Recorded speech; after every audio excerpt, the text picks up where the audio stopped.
What is going on, guys? I'm back again with another video. The last video I made was actually about headlights, so we're back and doing that again. I've decided after quite a while of really thinking about it, and honestly, I like getting burnt out lately, that I wanted to do another set of headlights for my car, for the wagon. The last set, I really liked the last set, but as you guys saw in the video, for those that did watch, it was an absolute pain in the butt to fit everything the right way. It was quite a struggle, and while I enjoy those switchbacks and they look great and nothing is wrong with them as far as looks go, I'm just ready to go back to what I'm used to doing and what I did prior. Now, the set I'm about to mimic when I build these headlights is a set that I did not personally build, but a friend of mine did. He built them for me, sent them out, and I ran them in the car for a couple months. And they looked great. And they were the headlights that unfortunately got destroyed in the accident I had in that car. And I'll show that here. But after that accident happened in the next car, I wanted to build some different headlights, so I did. And I actually have built two sets since then. And I kind of want to return back to the OEM look. Now you can see on these halos right now, I've got them turned on. This is factory. This is exactly how the headlight is supposed to look from factory. This lens clearly, these are factory headlights from a 2001 model E39 from a buddy of mine in Texas who pulled these out of a junkyard. Shout out Matt for that. But these are completely stock, and I'm starting out with a new platform this time. Last time I kind of built off of my other platform. This time I'm completely starting fresh. It's going to be a pretty straightforward build. This isn't going to be some crazy long video. Well, it probably will be long just because I like to explain things to the best of my ability. But yeah, this video, like these headlights are going to be pretty straightforward. And overall, I feel like this is going to be a pretty easy step-by-step on how to get your OEM looking headlights a little spiced up. We're not doing any aftermarket LED halos. We're just going to keep the OEM halos. We're going to keep everything about them. Only thing I'm going to change on these halos is the bulbs. I'm going to do away with the halogen bulbs, and I'm just going to do straight LED bulbs. I haven't decided on the brand yet, but I've been looking at a couple different brands. So I'll let you guys know later in the video what I end up deciding to do. But for these headlights, I'm going to try and go into more detail as far as cleanliness. I want to make these as clean as possible, front and back, and what you will and won't see. So yeah, that's really kind of the plan for these. So I'm going to go over some details that I think, something I'm just thinking about as far as what I'm going to do with these. Probably going to do the blacked out chrome on both sides. I haven't decided on the high beam yet. I'm sorry, I was pointing at the low beam. I haven't decided on the high beam yet on these if I want to do black, but I guess time will tell on what I end up doing.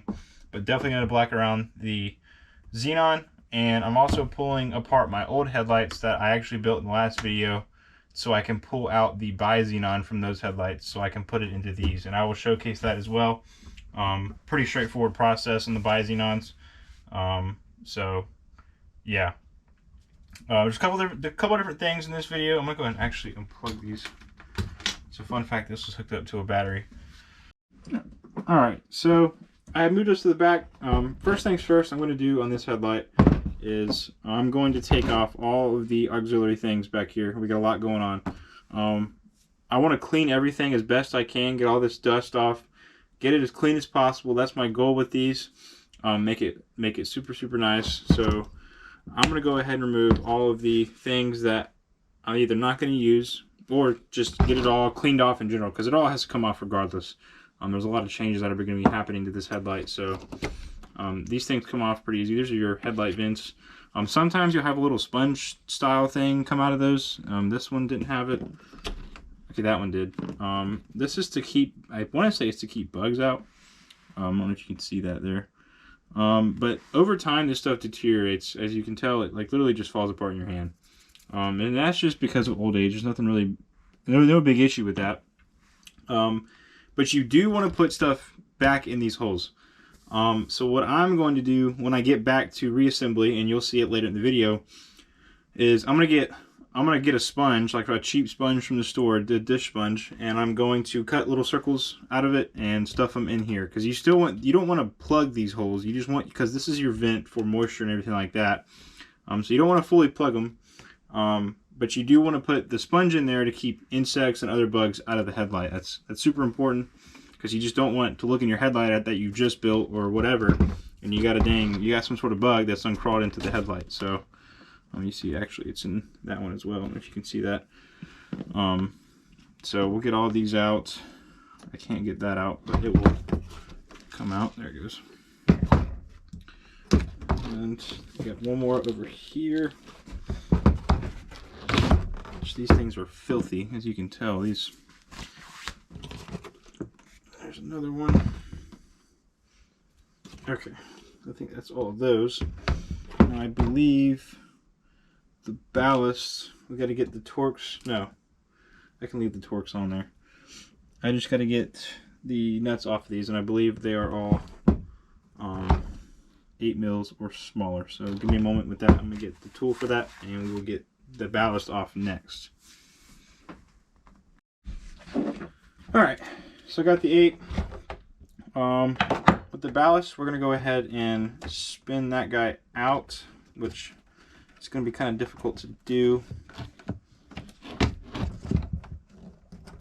There we go. Got that plug off. We'll take out these right here. The ballasts are pretty easy to get off. Pretty straightforward process on these. All you have is one 8mm nut up here, which that's off, and then one down here in the corner.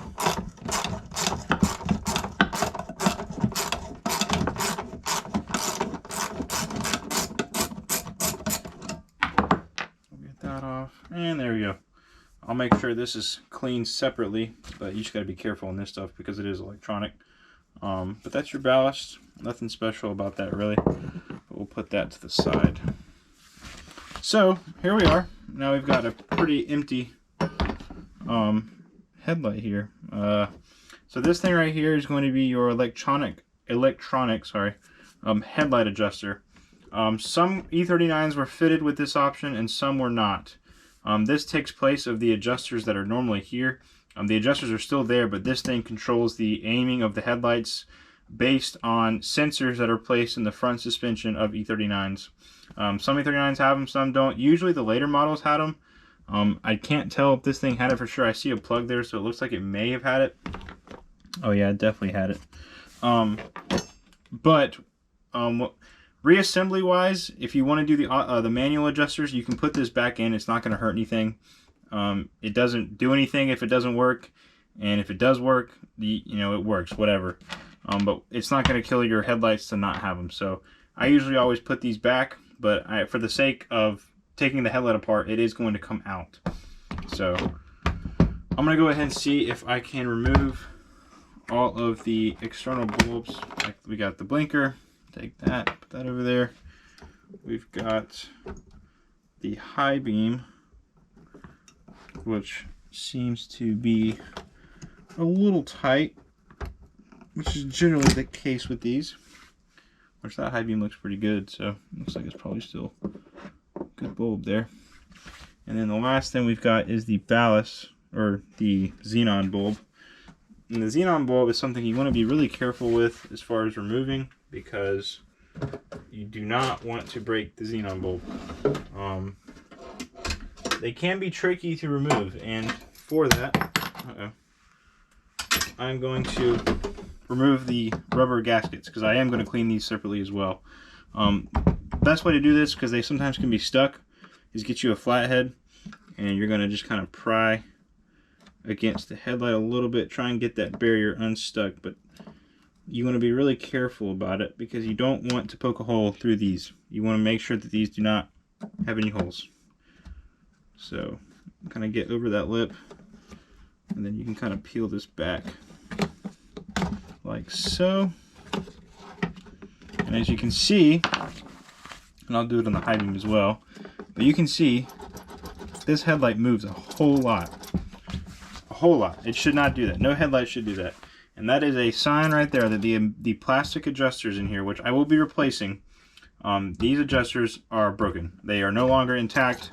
There is no more adjustment to be made. So it does need new ones. And I don't know if this set I have over here, yeah, that set also, you can't really, I don't know how well the camera's showing this, but you can't see that either. That one there was also bad adjusters, so yeah, it was these. Sounds like a maraca sitting here shaking it because the adjusters are cooked. So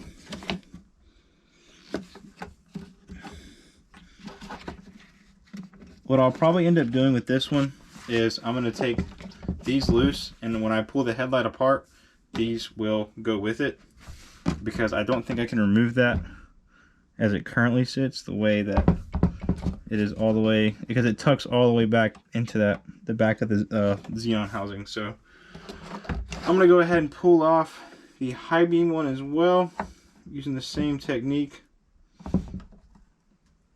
Kind of break that seal, because it probably hasn't been broken in 20 years. That's how old these, actually these headlights are late production, 2000 headlights. These are pretty old ones, all things considered. A bit of a stuck, it's a tight space on the back side of this thing, so I'm gonna pop that up and just fold it in like so, and we will continue on. But that's all good. So now we'll move to the front of the headlight. So front of the headlight. Alright, so for the front of the headlight, there's only a couple things that have to come off. Nothing too crazy. One of the first things I like to do, honestly, is now that we have everything off the back, as you guys just saw in the video, there's nothing else to take off there. So we'll come back here, and you see there's two clips in this bottom panel, and on top of the two clips you have a push clip right here. Do not forget this push clip, because they do easily break, and you want to try to prevent that. This small flathead is really nice to kind of push up in there and push that clip back in so that it releases it. And then all you're going to want to come do here is just slightly pick up to get it over that ledge right there. There's a little clip there, and then back here as well. And that's all there is to that. This is a part of the car, so don't lose it. As you can see, the rubber seal here has gotten wedged into the light, but the rubber seal normally goes on this piece like so. So we will put that back on. But that is how that sits right there. And I'll probably clean that one up as well, because it definitely needs it. We'll put that over here. So that's good. While we're on the bottom of the headlight, there's a rubber seal. I don't know if you can see it in the video. Right here. Let me articulate this a little bit. The rubber seal right here, and a little thing. It's going to be attached to that, so we're going to pull that back.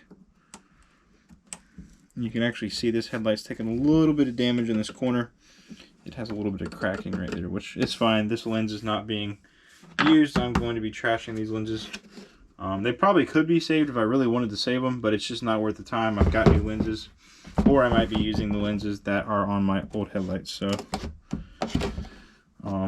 right here, you've got these little flattened out circles. It's just the plastic was melted when they were assembled. All you're going to do is pull the rubbers out from around them. It's not too difficult. You just have to be kind of careful with it.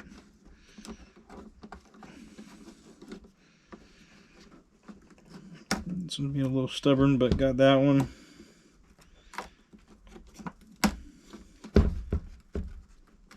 You can definitely tell these headlights have been in Texas, or in a more desert part of Texas, because of how dusty these lights are. But these rubbers look pretty good. I probably can clean these up and reuse them. I don't see any reason to throw these away. They're not really cracked at all. No major ripping anywhere, so probably can reuse these. But pretty simple to remove. You just have to be careful on some of these, because like you just witnessed, it was pretty stuck on this headlight. Did not want to come off, and that's just from years of heat cycles and all that jazz. So lastly, oh, camera fell there. Lastly is the top trim on the headlight. Now this top trim is trash. There is no saving this top trim. Pretty simple. It's got a little tab right here, and it slides in right here. There's another tab on the headlight portion right here. So we're going to pop that up, and it will slide out, and we'll just kind of go down. Another one right here. You got to be careful with these. Don't put too much pressure on these tabs, because they will break off the headlight, and you don't want that. Now you don't have to really worry about these if you're replacing them, but you do have to worry about these right here. That really is it. Pretty much the next step for these headlights would be to pull them apart. So we will see about doing that now, or I might jump into cleaning them. So it'll be one or the other. But yeah, that's pretty much taking apart everything on the outside externally of an E39 headlight. It's pretty straightforward, nothing crazy about it. As you can see right there, the white plastic that's hanging around, that is adjuster material, so that's always nice. Clearly those adjusters are not doing much adjusting anymore, as previously mentioned. So yep, that is it for the removal of all the external pieces. I think I am going to work on cleaning this next, so let's get to that.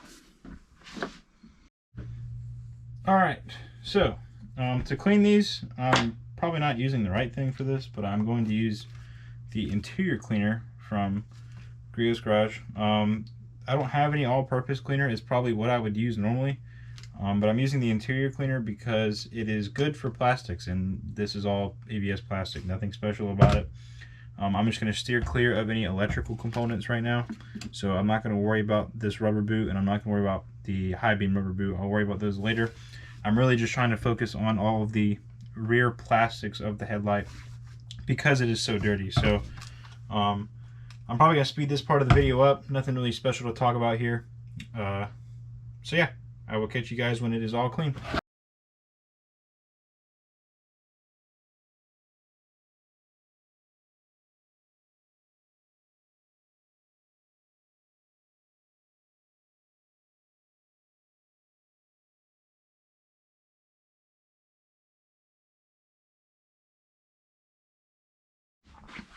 I've got to say, I'm back from cleaning, and I did not expect them to look this clean.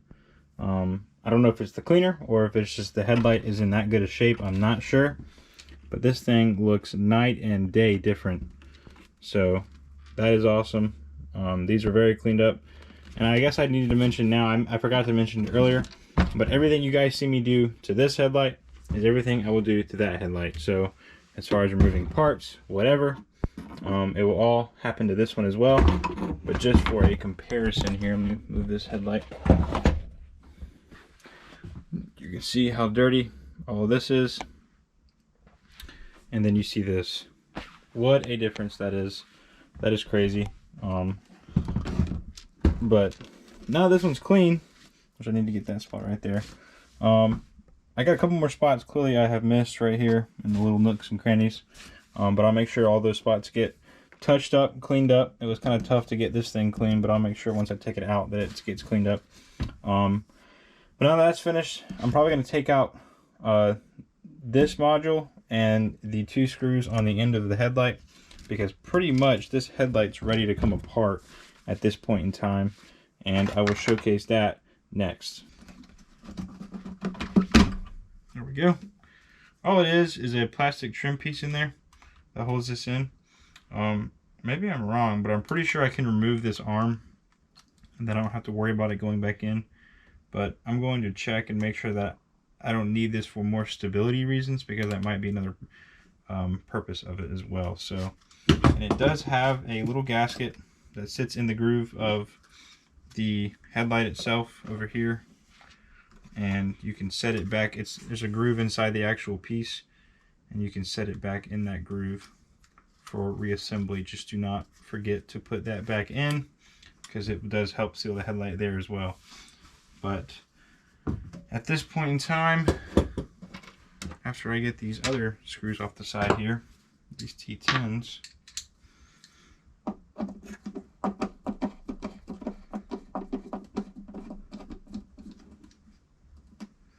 there is going to be some of that butyl tape on these as well, so you will see that. I don't really know what the exact purpose of these screws is, because I don't feel like they do a whole lot in terms of really holding the lens on, but I know they go into the lens. So yeah, I also tucked these guys into their spots just so they're sitting inside the light and not bothering me. But at this point, that is everything regarding the back of the headlight. Now we have to worry about the front and getting the lens off. This is going to be new for me, or really for me as far as recording goes, because the last set of headlights I did that I showed you guys have been apart multiple times, so the tape that was around them wasn't as strong, or it hadn't been sitting for as long. I don't think that these have ever been taken apart before, so the butyl tape or the sealant that goes across the top here is most likely going to be very difficult to get off. I'm going to do my best here to show exactly the best process to remove this stuff. It's not difficult. It is very tedious because it just takes forever. You have to really heat up these edges. So I'm going to go ahead and get gloves on real quick for the butyl tape stuff and get my heat gun out, and we will get to it on taking this lens off. Alright, so you're at this point now. Your headlight looks like mine. Hopefully you cleaned yours. If not, whatever, no big deal. That's personal preference. I just wanted to clean mine. But now we're at the point of headlight removal. I have my trusty dusty old heat gun. It doesn't have to be special. Just needs to be a heat gun. Not a hair dryer. Sorry, not a hair dryer. A heat gun. I don't know that a hair dryer would work. I've also heard of the oven technique where you put it in the oven and bake it. I've personally never tried that. I don't know how well it works. That can be done at your own discretion. If you're going to do that, I definitely recommend removing all the components you've seen me remove thus far. But I personally have never done that, so that's up to you. But my technique is heat gun, and it's not that hard. It just takes a lot of work. You're going to need a flathead screwdriver and careful hands. So to get started, I will try and show the camera here. So there's a seam right here, and there's actually some sealer poking out right there. But what you're going to have to do is follow this seam where the lens meets the back housing of the headlight. Follow this seam all the way around the headlight, even on the bottom. You've got your pull tabs here as well, and you're going to heat this seam up really good. You want to get some serious heat going in this seam. Obviously, don't burn your back housing or whatever, but you're going to get a lot of heat in that seam, because that is what will help get this lens off. Now, I don't know if I mentioned this earlier in the video, but these are early production 2000 headlights. The date code on these, where was it at? Oh, no, the camera's not going to be able to pick this up, but your date code on your headlights is going to be right above the, I guess this would be the outer mount. It's going to be right under one of your vents and to the right of the high beam, or the low beam, sorry. And it's going to be a little dial. I don't know what the camera can see here, but it's a little dial, and it has an arrow, and it has numbers in between the arrow. And mine has 2 zeros for 2000. And if these were produced in October of 2000, so this is a pretty early set of facelift headlights. These are pretty early production, so that's pretty neat. But as long as those two numbers, or no, as long as these are not built after June of 2002, you can bake these headlights apart. Anything after 2002, to my knowledge personally, I don't know Maybe someone has found some that were made in July and they still baked apart. But to my knowledge, anything built after June of 2002, you cannot bake them apart. You have to cut the lenses off, and then your new lenses, if you're replacing them, you have to cut them the same way and then reapply and seal them. So that's why if you're going to build headlights and you have a late model E39, I would recommend finding facelift headlights that are from an earlier model. That way you can bake them and, you know, pull them apart and not have to do any type of cutting. If you want to do this on your headlights on a late model E39, like an 03, you absolutely can still cut them and do everything the same way I'm about to do it, as far as like the replacing the insides and stuff. You just can't bake them apart. So keep that in mind when doing this. If your headlights are not, if your numbers here doesn't say 02 and the arrow is not pointing to a 6, then you are okay, as long as it's not after that as well. Anything pre-June of 2002, you can bake or heat up and pull apart. So with that being said, we're going to now get started. I'm going to heat this up as best I can. I don't know if I'm going to speed this part of the video up or not, because this might take a minute as far as getting some movement in the headlight. But what I like to do, I guess I'll go ahead and talk about it now. What I like to do is when you've got some heat in it, get a flathead, and there's a lip on the headlight and the lens. Now you can pry against this lip, but do not pry against it too hard. Looks like these headlights are moving pretty good. You can kind of, I don't know if you can see the movement there. These might come apart pretty easy. I had a set once that was not that way. But you can put the screwdriver in front of your mounts and you can pry, but do not pry hard, because you will absolutely break the plastic on these housings. They break easy. It's not that they're brittle, it's just that it doesn't take to that pressure when you're pulling against it. So if you're going to use a flathead, you just need to be very, very tedious and very, very careful with it, because you can break parts of the headlights and they will break very easy. So with that being said, we're going to go ahead and heat this up and try and get some movement out of these lenses, or this lens on this headlight. So let's see.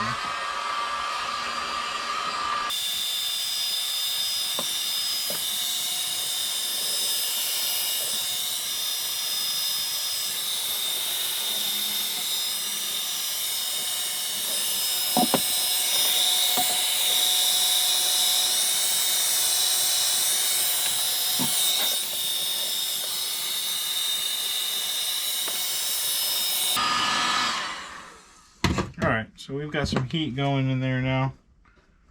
Be careful when touching as well, of course. After putting heat into it, you don't want to burn yourself. Now what I like to do is I like to pick up the tabs on the lens and just kind of give it a little bit of pressure.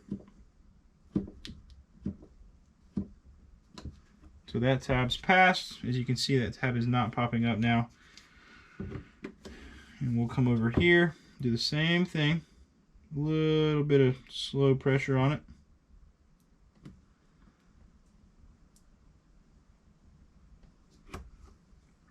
All right. Oh, that tab popped back.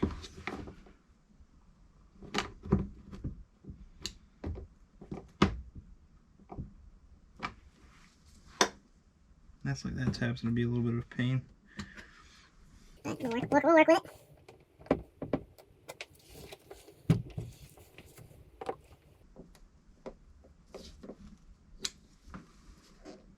The bottom's kind of hard to deal with. Honestly, the bottom and the corners.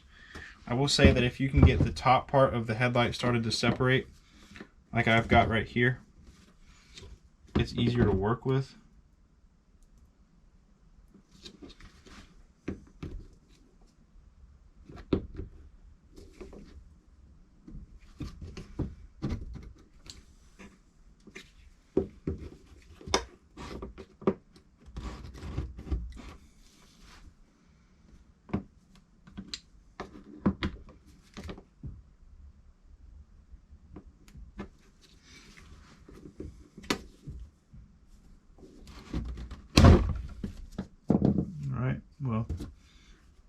I didn't damage anything on that, but make sure that doesn't happen when you're doing it. I'm going to go ahead and put some more heat over here because it really needs it in this area.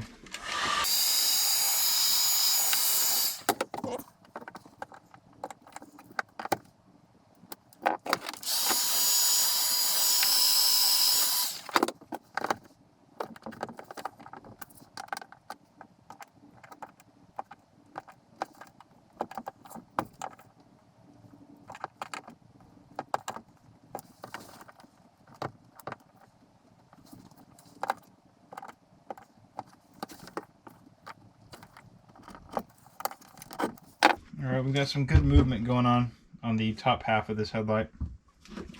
I still don't have too much going on down here, but this is kind of an area that's difficult to pry on because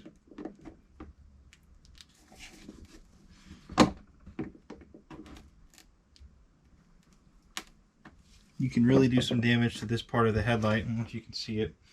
If you pry down here a lot, you can do some serious damage to this part of the housing, the back housing, so try not to if you can avoid it. What I found to be the easiest thing is if you can really get the top part to separate the good, the bottom will kind of follow suit. So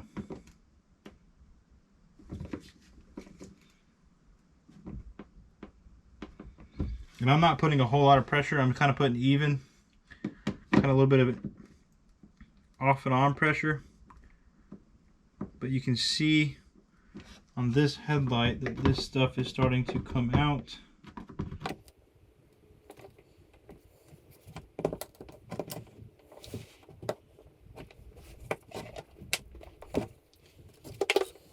But you do have to watch for these tabs.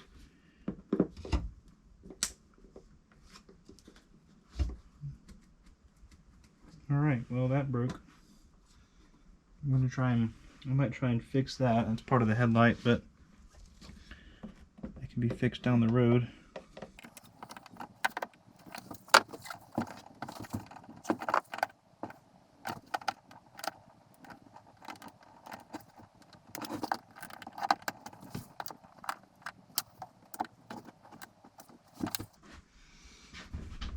I must say these are fighting me because you just want to rip it off. It's so easy to just be like, yeah, I'm just going to pull it all the way off now.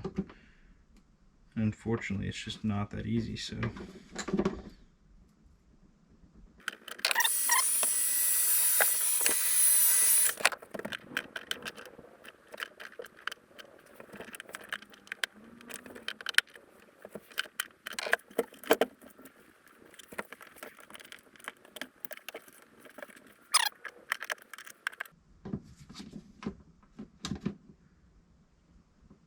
The only problem you face is the closer you get, the less you have to pry on and the more you just have to pull.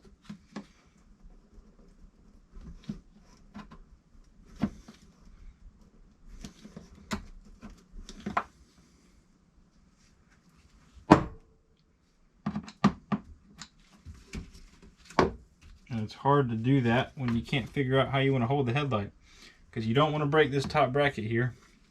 Well, that would be a bad day. So you got to really just treat it nice. It's the best way I can put it.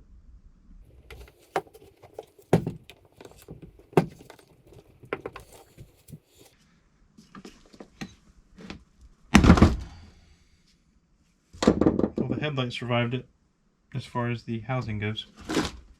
The lens, however, I think it took a chunk out of it, but I'm not really concerned about this lens because I'm not using it anymore. So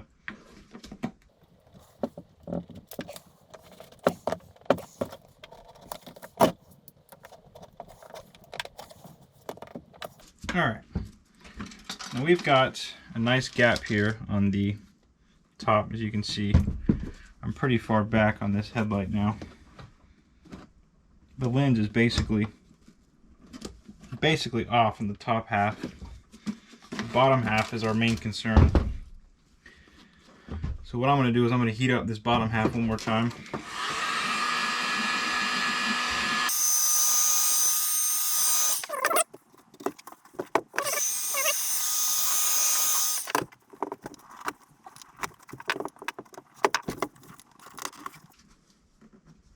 I'm gonna bend these tabs on my lens here a little bit.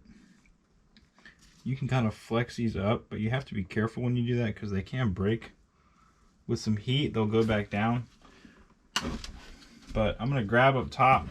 Now that I've got kind of the top half of the headlight more separated, I'm gonna grab up top up here, kind of like on this ledge, and grab, I'm gonna try and fix that. I'm gonna probably epoxy that later, but grab here and here and kind of pull. But you wanna make sure you have good heat, and you wanna make sure that these tabs are not stuck on the housing, because it can make that difficult too. And you don't want to pull too hard because it will flex the housing there, and you do not want to break the housing. So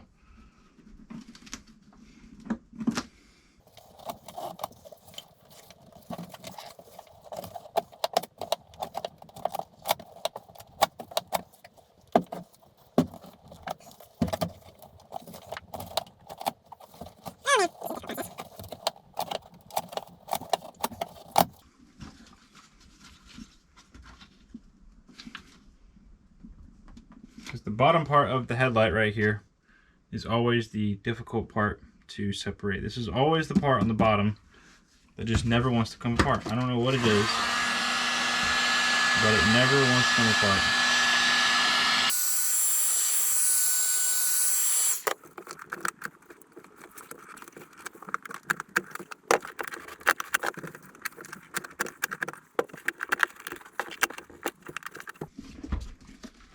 Alright, we're going to try and focus up more here now.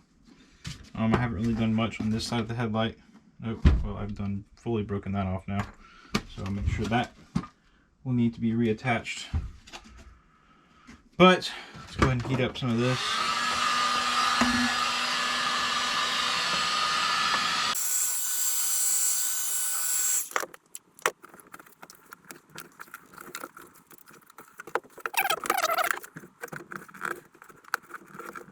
The biggest feat, like I said before, is getting that bottom half to disconnect.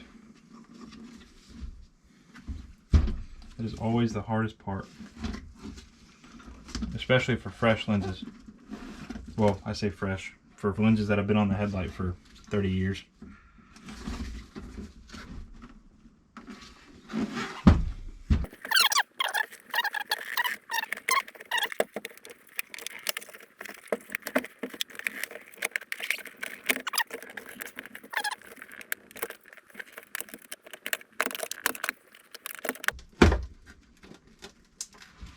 All right.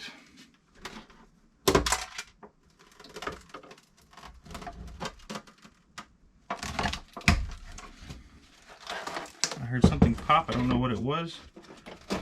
Hopefully nothing substantial.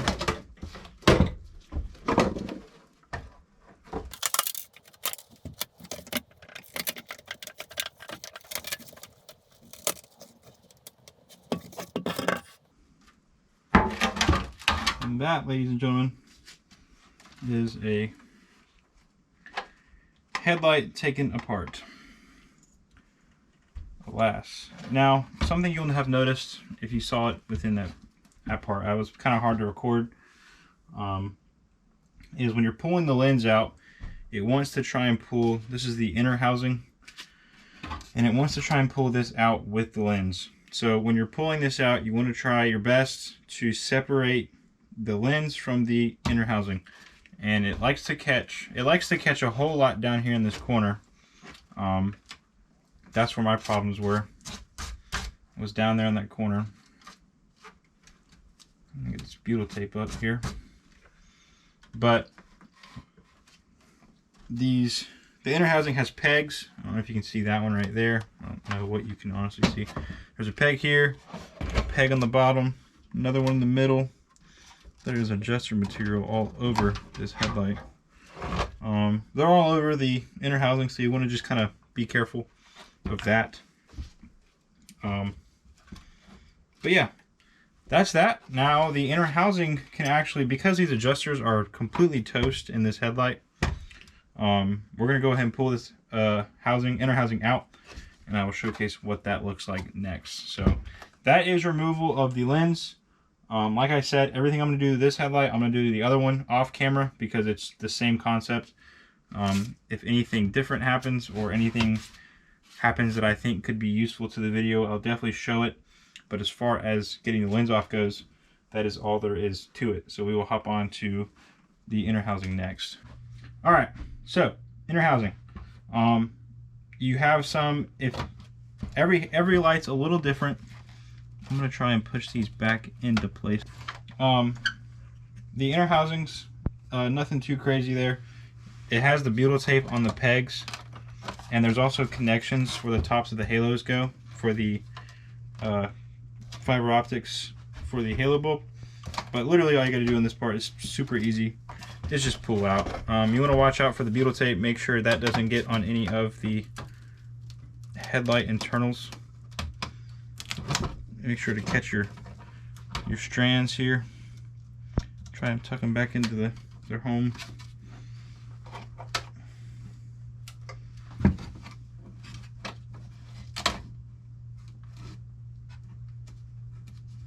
Because you definitely don't want this falling on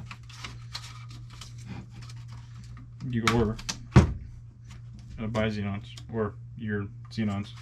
But that is the outer housing, or inner housing. That's also where your halos sit. And I will showcase taking this apart here shortly. But the next thing I'm going to take out is the actual, I'm going to put this over here. But the next part is going to be this piece, which I actually have sitting right here, is one of these. This is just a stock housing off of another headlight, but as you can see, I did pull the boots out after the fact on those as well. But anywho, because these adjusters are toast, they are completely broke. This thing is going to come straight out without any issue, like so. Now there is, you want to watch out for this, there is a ground spade clip on the bottom of the xenon, so it usually comes off pretty easy. So you want to pull that. It's just a little, I don't know if you can see that, just a little spade clip, nothing fancy there.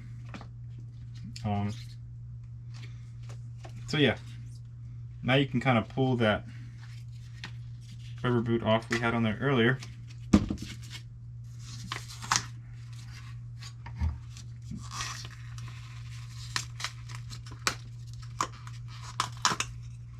Easy peasy. It will pull off some paint there, but that doesn't really matter. But that's your original adjuster mounts. So this adjuster right here is not broken. Well, I see it's not broken. Nothing's wrong with it, because this is where that module I was referring to goes. The automatic adjustment module goes right there. So that is what that is. So yeah, you can see this adjuster is gone. So we will take out that bolt and replace it with a new one. Same with this one, completely broke. They break super easy. They're brittle and all of that stuff. So the xenon bulb, I can't remember how these come out. It's been too long.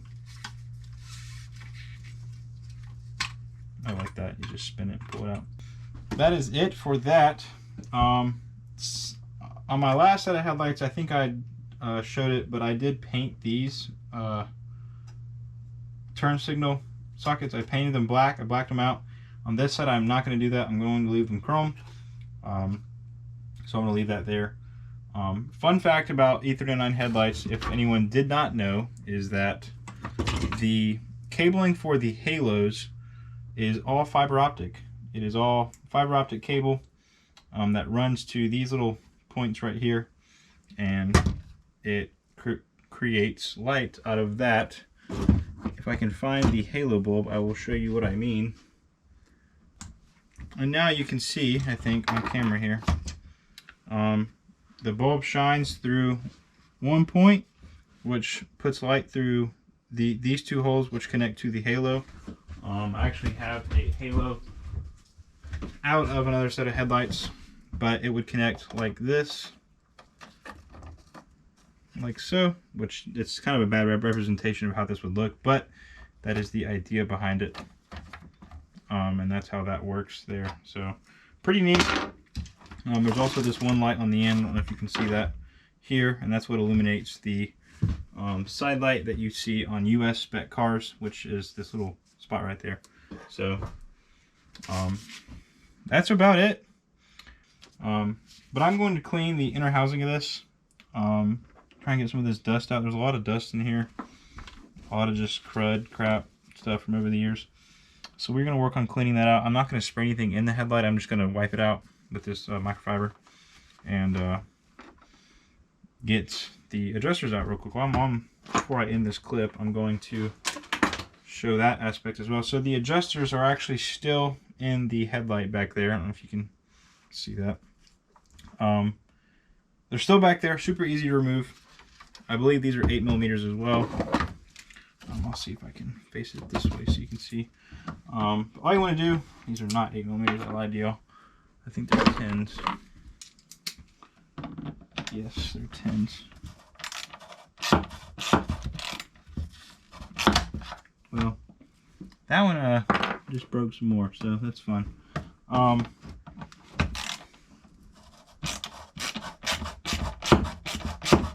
Okay, so as you unscrew it or loosen, which you can kind of figure out which way you have to go. What was that? Oh, it was more of the adjuster coming apart. But as you do this, it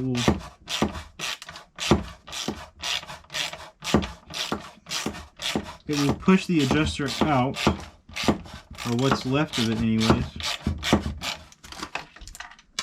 like that, and you're good. It's just a stud back there, and the new adjuster can thread back onto that spot, and I will showcase that in a later part of this episode. I'm going to put this piece back on. I'm going to probably epoxy that back on because I need that. That is what your trim slides into, so it's pretty important. Try not to break that when you're taking your lens off. If you do, maybe try the same thing I'm going to try, which is some 2-part epoxy, and let that set overnight. So that's about it for headlight removal. What is happening, guys? We are back another day. I've got the headlights out of the wagon.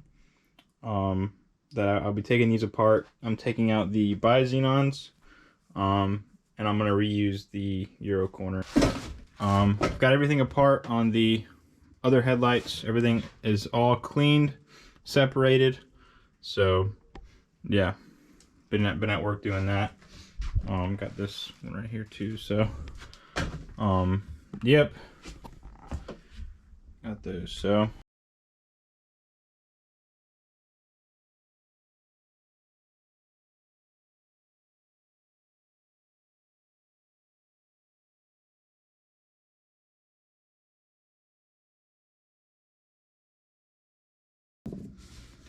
and there we have it. We've got ourselves another empty housing. Go ahead and pull this out as well. One of the things I did on these headlights was the Bi-Xenon plug right here. The best way I found to get it out of the headlight. Well, I may have to depin them from this and then repin them. That's what it looks like. I don't think that plug's gonna fit, but I ran it through the vent. And this goes to the low beam plug. But what we did for these headlights, because the way that these Bi-Xenons work is, if you don't know about Bi-Xenons anyways, then this is something that will be helpful for you.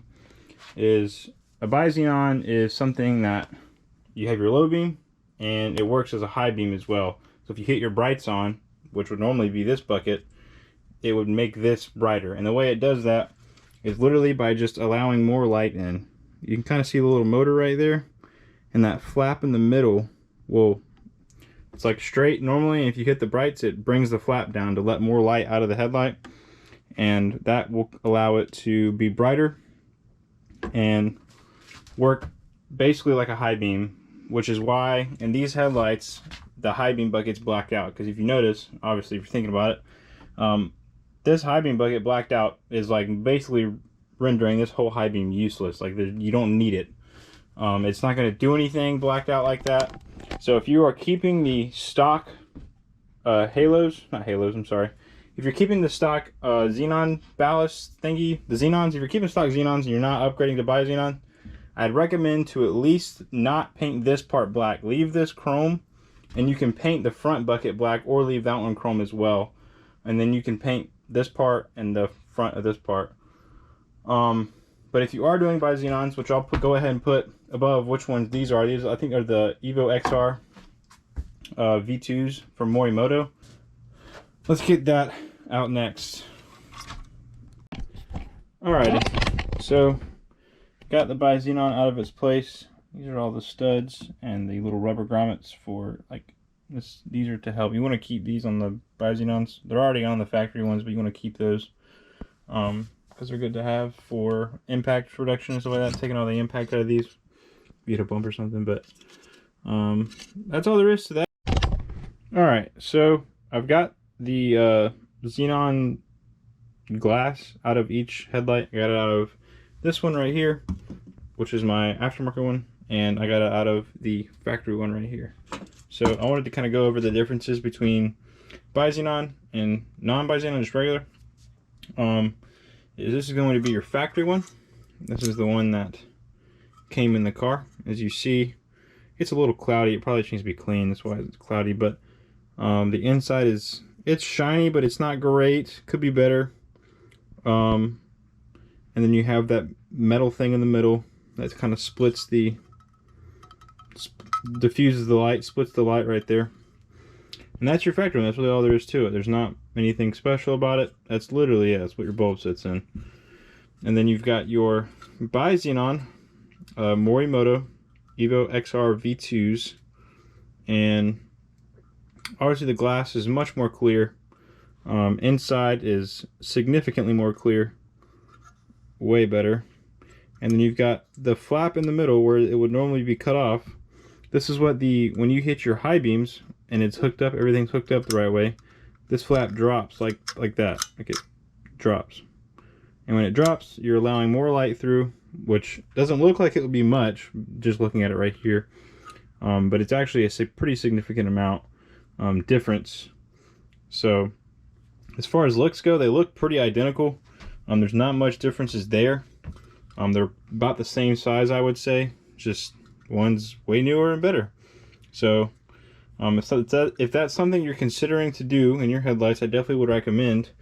But I do need to show what needs to be done to fit them into a housing. So this stud right here is going to be, okay, well actually let me back up. These two studs are the exact same stud. There's nothing different about them. They both came in factory headlights, the facelift headlights. And these are what hold in the xenon. They sit on these studs right here. Whatever, cool. Well, on the Morimoto, the shoulder needs to be further down because you have this gap on these that you don't have on this. See, there's no like plate here. There's no gap like there is on these where the studs go through. Where's it at? Right there. So a stud goes through right here, and you can kind of see there's a little bit of playroom where it's got a ledge, and these do not have that. The studs go through right here. All you've got is this thin piece. So you take your stock one, and you have to grind down the shoulder on this little washer. So there's a shoulder here where this thing can't go up or down, you know, down any lower. I don't know if the camera will pick that up. I guess it's not wanting to. But you have to grind that shoulder down lower. I'll show you on these as well. I wish it would focus. I think it's focusing. I can't tell. But you grind the shoulder down lower so that the xenon will sit in the right place. And I'll show you the differences here on these two studs. Side by side comparison. As you can see how much lower it has to sit. And what this does is it'll kind of get it closer. It'll get the glass closer to the ring right here so that it looks proper and it looks right when you have it inside the headlight and everything. You know, everything still lines up like it would factory, but that's how you do that. So keep in mind, if you are going to do Bi-Xenons, you need to do this. This is a must. Otherwise, your xenon is going to be spaced way too far back because the shoulder's too long. So something to keep in mind. Just wanted to go over that with you guys. Put these back over here with this, and you make sure you do not lose the rubber grommets that are on the Xenon. These are pretty important. I'll show you on this factory one here. You can see the rubber grommets on this one. Like I said or mentioned before, they help reduce impact to the ballast or to the Xenon itself, which helps prevent it from breaking if you hit a bump in the road or whatever the case. It's like a bushing, pretty much. Think of it like that. So just keep that in mind. Do not lose them, rather. They're important. But that's pretty much it for that headlight. The only thing I got to do left is take I got to take this off. So this little spade clip you see here, normally in a housing you have this little guy right here, and this thing right here grounds to the factory spot right there on a normal ballast. But when we swap the headlights, I don't know exactly what purpose it serves, but I didn't want to leave it out when we put it back together, so we cut that end off and we put the little Y clip on there, and then we just put the Y clip, which you guys saw earlier, through that screw right there, tied it down. That way, you know, hey, if it doesn't do anything, cool, but if it does help something, I don't know what, or helps it ground better, we at least have it there. So yeah, like I said, you don't have to do that. I don't know that it helps or it doesn't help, but I always do it just because it makes me feel better and know that it's at least as close to OEM as possible. So what is going on, guys? We are back again. It's only been a couple seconds for you, but this is another day for me. So today we're gonna be focusing on painting. So I'm gonna take these chrome guys and the chrome out of this right here. You can see there's chrome inserts here. Taking that out and painting it black. Then the first thing we want to do is prep the surface. So what I like to use for this, because you don't have to do anything spectacular, is use a Brillo pad, Scotch-Brite. You can use this, or also use this 800 grit before. This would work fine as well, but really whatever, something light. You don't have to have anything to put deep scratches in it, but something that'll still scuff it up enough for some fresh paint to stick up on these. But that's really about it. I'm gonna go ahead and prep these. Go get this one prepped. I'll put it on a little not slow-mo, but a little time lapse here, and get this one ready, and I'll kind of show you what that looks like when I'm done. But pretty much just gonna take this pad right here and just scuff it all around everywhere I can. Try and get in the grooves as best you can. You don't have to worry about the back side of the headlight or the headlight part. You really just have to worry about kind of the inner ring right here and pretty much everything you want to see. Now some people will take this and they'll only black out where the Xenon sits right here, and they leave, like, if you're not doing Bi-Xenons, what I would recommend is to leave this part chrome. So to do that, you can tape it off. You can do a tape right here and only paint this side. It's whatever you guys want to do. If you have Bi-Xenons where your low beam is also your high beam, then you can paint the whole thing. So I'm going to paint the whole thing, and it'll end up looking like this when we're done. This one, I would reuse this one normally, but the paint did crack right here, and I haven't painted them in a long time because these have seen multiple different renditions. So I figured it's probably due time for a fresh repaint on a fresh set. So that's what we're going to do. Just like I said, if you're using Bi-Xenons, you can paint the whole thing. If you're not using Bi-Xenons, I'd highly recommend leaving this chrome so that your high beam still works properly and you don't have any issues with that. Because once you black this piece out, your high beam pretty much is rendered useless. It still works, of course, it just isn't reflected as well, and it really won't serve the same purpose that it once did. So something to keep mind of, but I'm going to black it out because that's just the look I'm going for. So I'm gonna go ahead and scuff this up and we'll get to it.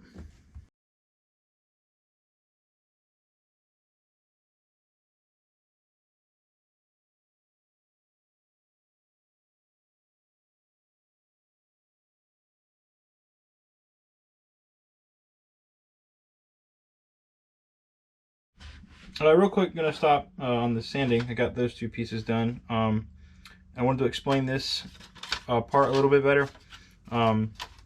So on these parts of the headlights, you've got two tabs on the top and on both the high and low beam, and you have one tab down here. You can see, or actually no, it's two tabs. I'm sorry. There's this tab right here, and there's another one right there. Same with this one right there, one right there. These are pretty straightforward to get out. There's no crazy technique. You just have to be careful with them. You don't want to break the tabs. And what I do is just kind of pull back a little bit on that tab.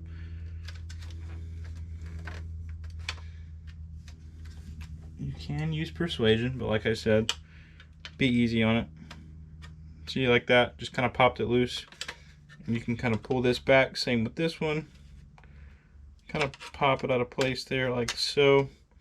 And you also have this little, like this thing right here, where my screwdriver is. You gotta watch out for that as well, which I don't think that has to come out completely, but anyways, once you pull these two tabs out, you can kind of shimmy this back like that. I mean, that it literally just popped out. So, but I'm gonna go ahead and sand these pieces now. And while I'm on here, I'll show you real quick these already sanded pieces. You really just want to make sure you get in all the nooks and crannies of this as best you can. It doesn't have to be perfect. You don't have to scuff it up literally every square inch. It's not that important. You just want to make sure you get every area good and get it scratched up so that new paint can adhere to it pretty good. But that's how it turned out. That's how it looks. It is orange under the chrome, which is why it looks kind of orange. It's just how it looks. I guess it's like the base or the type of plastic it is. But that's about it. These are a little more challenging because you have to get in the nooks right there. If you're keeping the stock halos, you do anyways, but honestly, any halo you're gonna need to get in there as best you can. And then when you're doing the lines, you'll kind of see in the time lapse that I just kind of go like that. So yeah, and then this one, same thing. You want to get in this area as best you can, and kind of get everywhere as best you can, honestly. So be careful with these two. You don't want to break these tabs in the center. That won't be good because that's what holds the halos in. So like that. So just kind of be careful with that. But set your halos to the side. Make sure those don't get painted or anything of that nature. And we're gonna scuff these up and scuff the other set up. Get everything scuffed. Then I'm gonna bring it outside and hang it up and get ready to paint it. So that is next. I'm gonna go ahead and scuff these and we'll go to that part next. Alrighty, so we've got all of our parts hung up like Christmas ornaments here. You really want to make sure that everything is secured and it can't fall off. I gotta go back through and check all of these. But before I paint and start laying coats on them, I'm gonna get a microfiber and just wipe all of these down. Make sure they're free of any of the stuff we scuffed off, any debris, anything like that. I'm gonna make sure all that's not on it anymore. It is a little windy out here where I'm at, so just kind of working with what I have, but in the past this has always worked out. So I'm gonna go ahead and wipe all these down and we're going to get to painting. As far as the paint goes, this is what I have used. I've always used this stuff. I don't know if it's focusing there, but it's just high heat black paint, nothing really fancy about it. If you can't find this, you could also do Plasti Dip. I just don't prefer Plasti Dip because you do have cases where that stuff can kind of come off sometimes if hit the wrong way or anything like that. So whatever works for your liking, but I'm doing just it's like a satin black kind of is how it lays on. More matte than satin, I would say, but overall looks pretty good. So I'm gonna go ahead and paint all this. And while you're painting, you want to make sure that if you've never painted before anyways, that you're in constant motion. Don't try and hold it in one spot for too long because that's where you incorporate runs and stuff like that. So just kind of dust it on there on each one.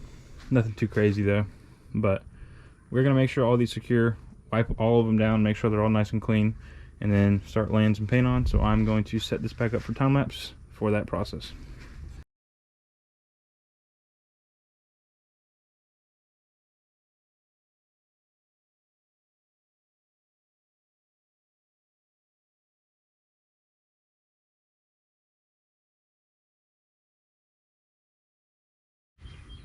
Okay, I've got everything painted. Got them all loaded up. I'm gonna let these dry. I don't know if you saw in the time lapse, but as I was painting, I'd paint a piece, you know, get it nice and covered, go to the next piece, and kind of work my way through. And I would kind of revisit some of these pieces as they dried, and you know, touched up on some areas that could have used more. So overall, I think this is pretty good. I'm gonna let these kind of sit for a little bit out here and dry up. I've got a couple runs in some places like that right there.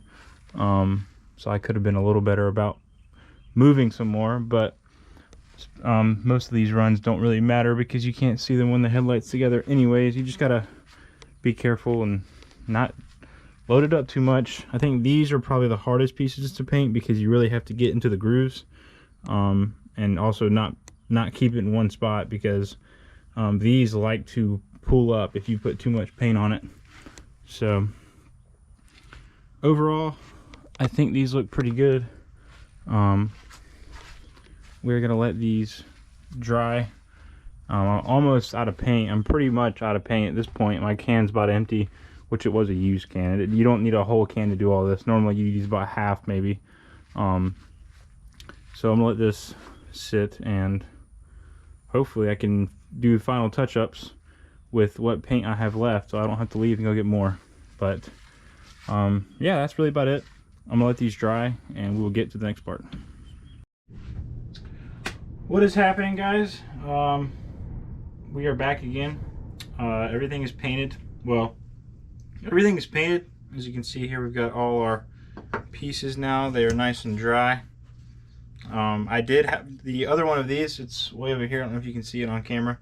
I had an issue on the front of it, on the side, where my can was running out of spray paint, and when it ran out of spray paint, I hit it one last time, and it left a mark that was like a lot darker than the rest of it, and it messed up. So I actually got paint today, got some more. I got another can.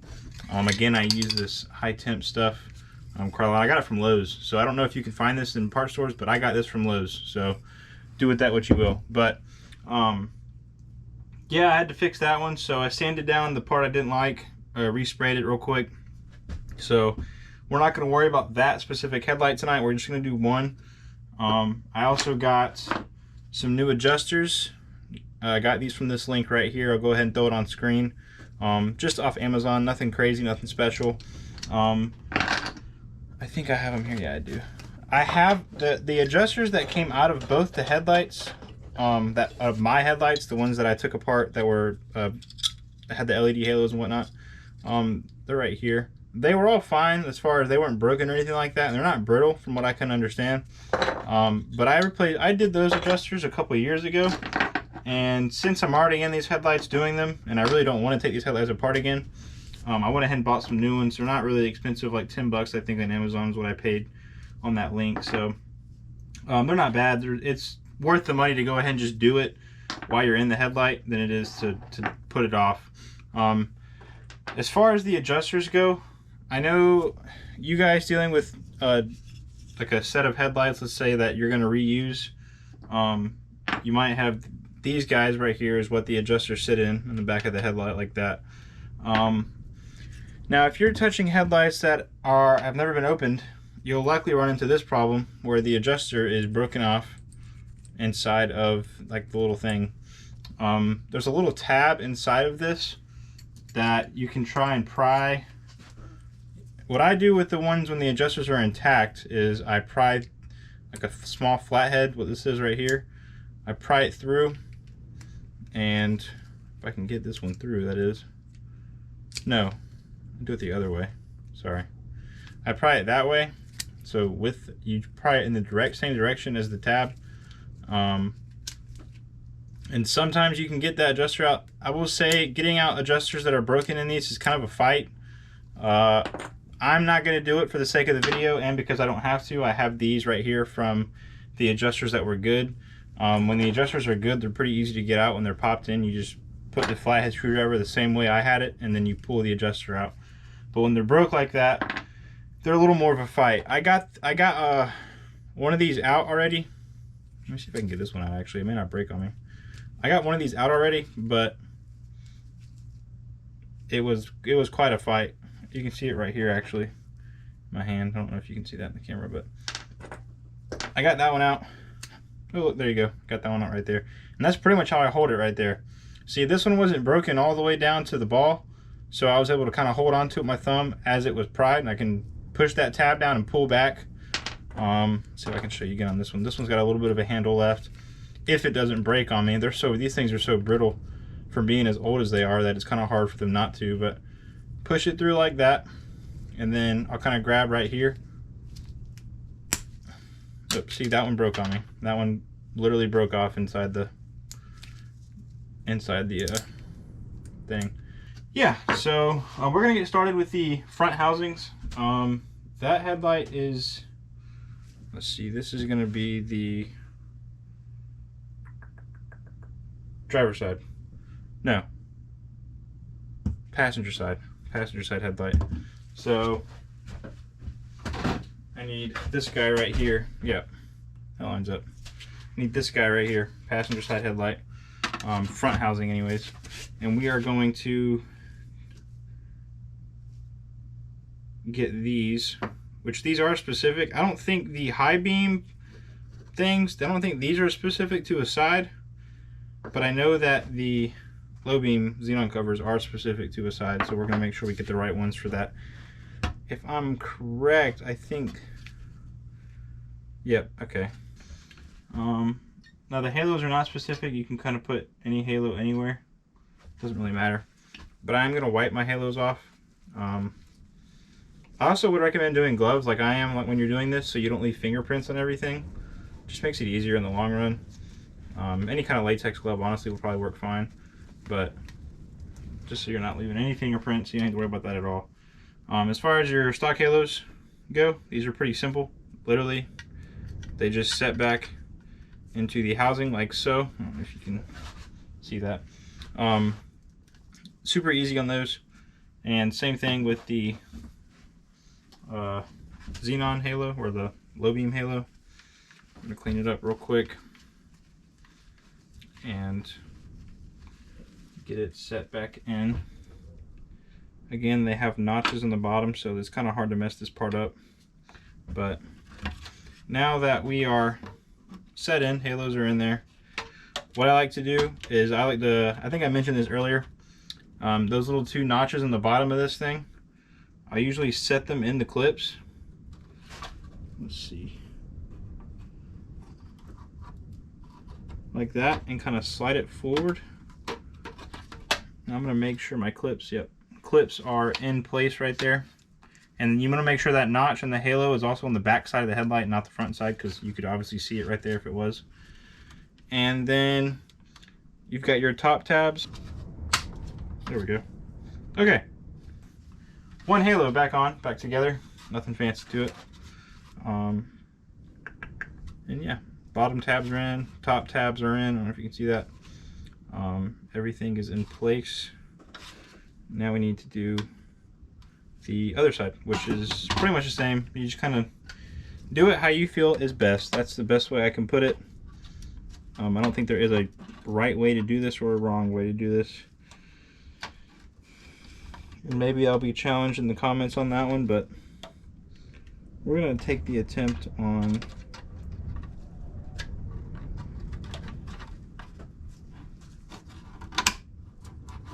the bottom tabs first. I'm going to do the bottom tabs first and then do the top tabs. Oh yeah, bottom tabs to top tabs, way to go for sure. But those are in place now, and that is completed. See, that's blacked out now. And as I've mentioned a lot in this video, because I've tried to mention it as much as I can, I need to clean that off for sure. I try to mention it as much as I can, but if you are doing the Bi-Xenons, then obviously your high beam can be painted, no problem. If you're not doing Bi-Xenons, this piece is the only piece I would paint. I wouldn't paint any more than that, because obviously if you paint your high beam bucket, then it's not going to reflect light, so you want to have that. But that's it for this piece. pretty simple, nothing really important about it. Anything you need to know. I'm going to clean this one up a little more, probably off camera.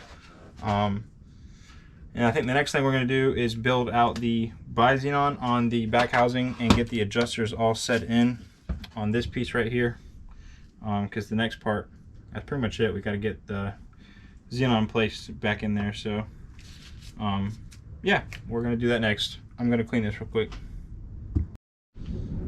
Alright, so we are back. I have the main piece that kind of holds everything together. We're going to be putting in the xenon here. So I will go over what xenon like holder you, because this is not an E39 holder. I believe this is from a 7 series if we ran the part numbers right. This is still a BMW part. It just is not an E39 part. The xenon bulb itself is fine. That's E39. I think that's general. I don't think that's not specific to a car, so that doesn't matter. But yeah, so we're gonna get to installing these, and we're going to be installing these back into the headlights. If you have stock headlights and you're not updating this part of the headlight, you would just be installing these as I am. There's nothing special to it. These nuts in the bottom are 9 mils, and you do not want to tighten the ever-living crap out of these. Just snug. It's all you need. Nothing more to it.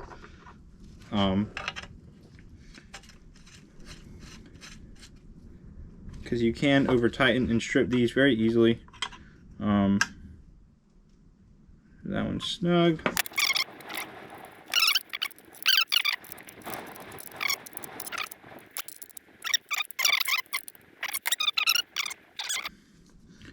We're going to set these on the studs like so. And these are very important. Do not forget to put these back in the headlight, because they help with the reduction on any vibrations going straight into the xenon. So definitely pretty important. We're going to line that up. It's kind of a tight fit, so nothing too exemplary there.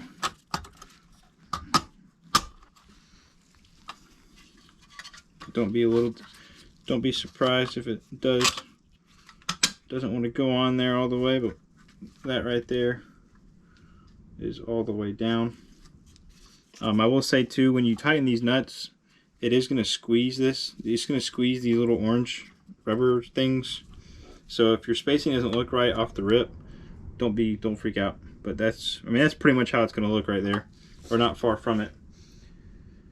And then you're going to take these little guys. They're very tiny, and this is probably the worst part about doing this. These are lock nuts, so they don't back out. They have that plastic inside it, I believe. Yeah, they have the plastic inset. So they take a while to put on. What I use is a long extension, and I ratchet these on. So it's a size 7. This is for stock as well. This is not anything special to just the Bi-Xenon. But I'm going to kind of go in a star pattern here. You can get them all down to the headlight if you want, and then after that, use your star pattern to tighten.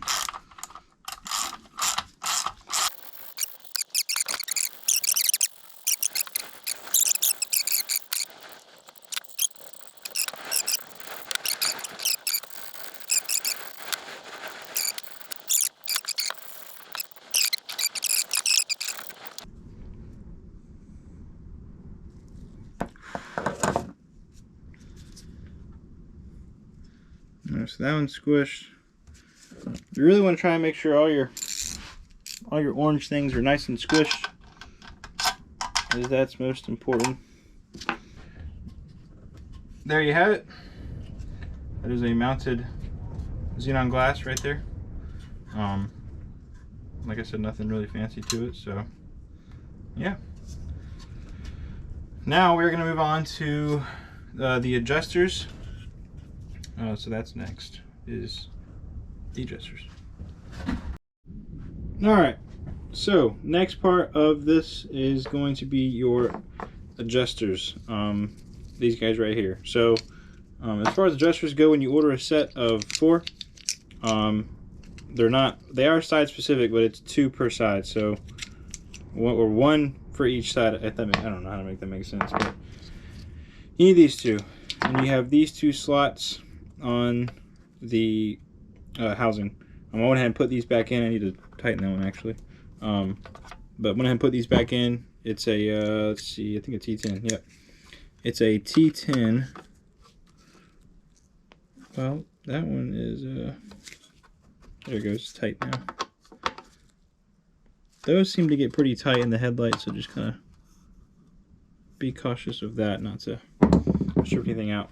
Now to figure out how to get which one goes where in the headlight, the easiest way I have found to do it is to just hold it up in that spot. And if you've gotten this far and you've taken apart your headlight, then grab your housing. I gotta move this one out the way. Grab the housing for the side you are working on, which for me is the passenger side of the car, and just kind of try and do this on camera. It's kind of difficult because of the area I'm working in, but kind of hold it in there on your, this is getting this very well. Apologies if that's crooked. I can't really tell from my point of view. So on this one, your skinny guy,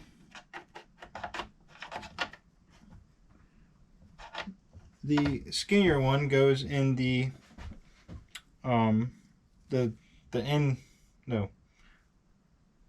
outer part of the headlight, which would be like, this is the inside of the car, more towards the hood, more towards the center, like the grill. And this is the outside. So the skinny one's going to go towards the turn signal in this slot up there, but we're not going to set that in. I'm just showing you. And the bigger one goes at kind of a weird angle up here. If I can remember how to set this thing in here, it's kind of tricky the way I was doing it there. Like so. So I don't know if you can see that, but kind of sits at a sideways angle. And that's how those sit in there. So to install these in the headlight, since we know where they're going, we got high beam this side. All you do for this is you get it and you just push it in. There you go. New adjusters have been installed. Same thing for the other side. You pop it in place, and there you go. They spin freely like this. They move around, which is what you want. So yeah, that's really it on that. Last thing I need to do for these headlights is change out this spade clip for change out this female end for a spade, which I have bought right here. Is what this looks like right there. I'm just going to cut this guy off and crimp on this guy. So I'm going to do that real quick. The reason I'm doing that is so I can slide it onto the xenon right here and tighten it down. I think I mentioned this earlier in the video. I don't know if this does anything for the headlight. I'm not aware that it does, but I'm putting it on anyways because that's how it is from factory, so clearly it must do something. If you're installing factory xenons, which is these guys right here, you already have that slot up top, so, or actually I think it's on the bottom when it's installed in the headlight. So when you go install that, just make sure that you put that clip back on. It just slides on. You don't have to cut it or do anything I'm doing. So yeah, I'm going to do that real quick, and then we'll be back to set this piece in the headlight. Alright, real quick, this is what I would recommend using when you're doing the ground for the Bi-Xenons. If you can find these smaller, get the smaller ones. The blue ones, I think these are for, it says number 8. They're too big. Ultimately, that kind of sucks. They're too big. They didn't work. I'd crimp it down and it just wouldn't hold. I have some number 10 of the eyelets. The thing is, I don't want to take the screw all the way out because it's already starting to strip and it's really hard to get tight. So I took an eyelet and I cut a little hole in it, or cut a gash in it like that, little slot, so that I can slot it over the screw and tighten it down. It'll still work the same. It just isn't a normal spade clip, but yeah. So It's not difficult. I struggled with that way more than I should have, but it's on there. That's good. Last thing I need to do is the plug for the Bi-Xenon. I was forgetting about it. I got to get it out of my other headlights, so I'm gonna do that real quick. All right, that took forever, but the plug is now in the light, and you can't see it, but I did cut a circle out of this guy right here. Cut the edge. I did doing a couple test runs. It took a little minute to get it right, but I'm got a circle in there. I got the sponge in there, and got the wire coming out the back side now. If you're doing the Bi-Xenons like me, I run it out of the back, right above the right side mount of the headlight, so the furthest side. That gets you closest. That gets you closest to the xenon spot, and it also gets you close to the plug on the outside of the headlight. So, yeah. But that's all out of the way. We can go ahead and get this guy in the headlight. There's not much to it, honestly. It's not too difficult. Pretty much, which I've got some slack on these cables, so I'm going to try and get this Bi-Xenon one plugged in. Go ahead and plug that one in. Get to that point, so I'm just going to kind of pull that out of the way.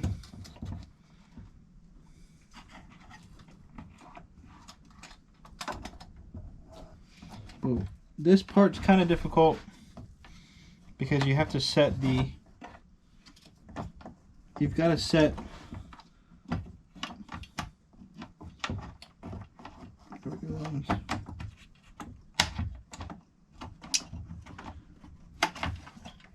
sorry, I know you guys can't really see much of what I'm doing right now. It's kind of difficult to show on camera, but you've got to get your, there we go. You've got to get your adjuster set in the right position to actually slide into the light. And it's a bit challenging when you've got a lot of things at play, such as the xenon plug and the ground, and yeah, there's a whole lot going on here. And there's no good way to really show it, unfortunately.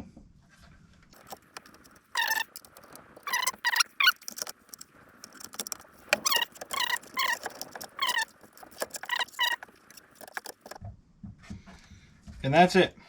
The headlight is now in its home, kind of. What you're going to want to do now is get a socket, and I think it's a 10mm. Let me see here, a 10. Yep. And you're going to want to tighten the adjusters down to get them locked into place.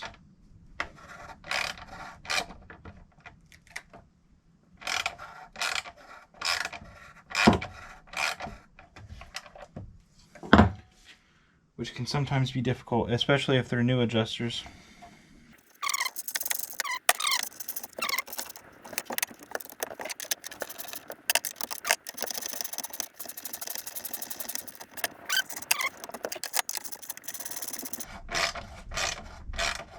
All right, the adjusters are set. They're not super tight right now, obviously, but they are set. Now what I need to do, you'll notice how loose this is. It's because that bottom piece is not in there, which I'm going to grab that real quick. The reason that's so loose is because this guy is not in the back of the headlight, which kind of helps stabilize. Even though it isn't used in this headlight, it helps stabilize the headlight. So we are going to put that in right now. There we go.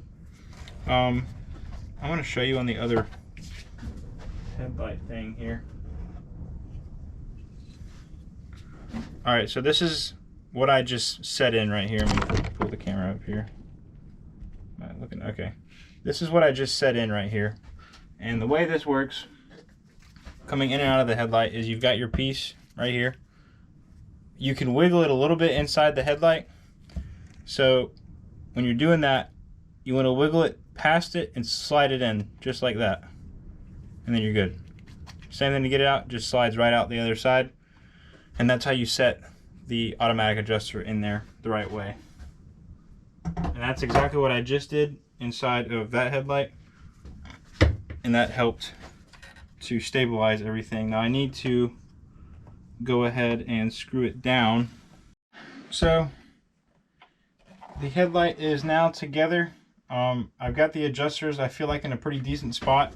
If you see on the back, everything's kind of centered up. That's what you want to shoot for, but you won't really be able to tell how well it's aimed until it's actually on the car. So when you get to that point, that's when you need to really actually aim it. But for right now, this works fine.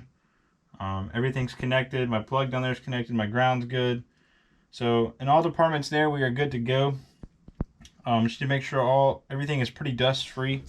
Get everything wiped up as best I can, and whatnot. Everything tucked away. All right. So yeah, there you go. Back of the headlight, front of the headlight. Now I'm going to get this nice and brushed off, and then we will put the front housing on before. That's what goes on before the lens actually goes on. So I'm going to take that out now. Get everything dusted off. Alrighty. And then you want to get out the heat gun for this part, because what we're going to do, we're going to use the heat gun here, and we are going to heat up this guy right here. We're going to kind of heat up the butyl taper on the edge, and then heat up these little prongs here. You see all these prongs? They all go back into the headlight. So I'm going to heat up all the butyl tape.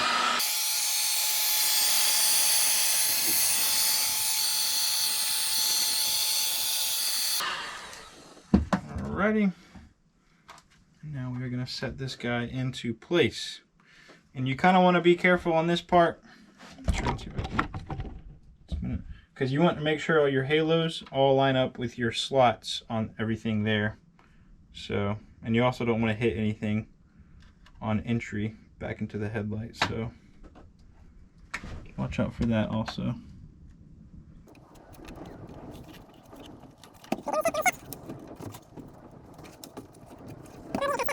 You can only push it back so far, but heating it up is what really helps get it, you know, where you need it, further back. But your halos are lined up, they're in, all that's good, and there you go. There is a headlight almost put together. There's not really much left other than the lens at this point in time. We do still have to do, I need to do all of the little, these things.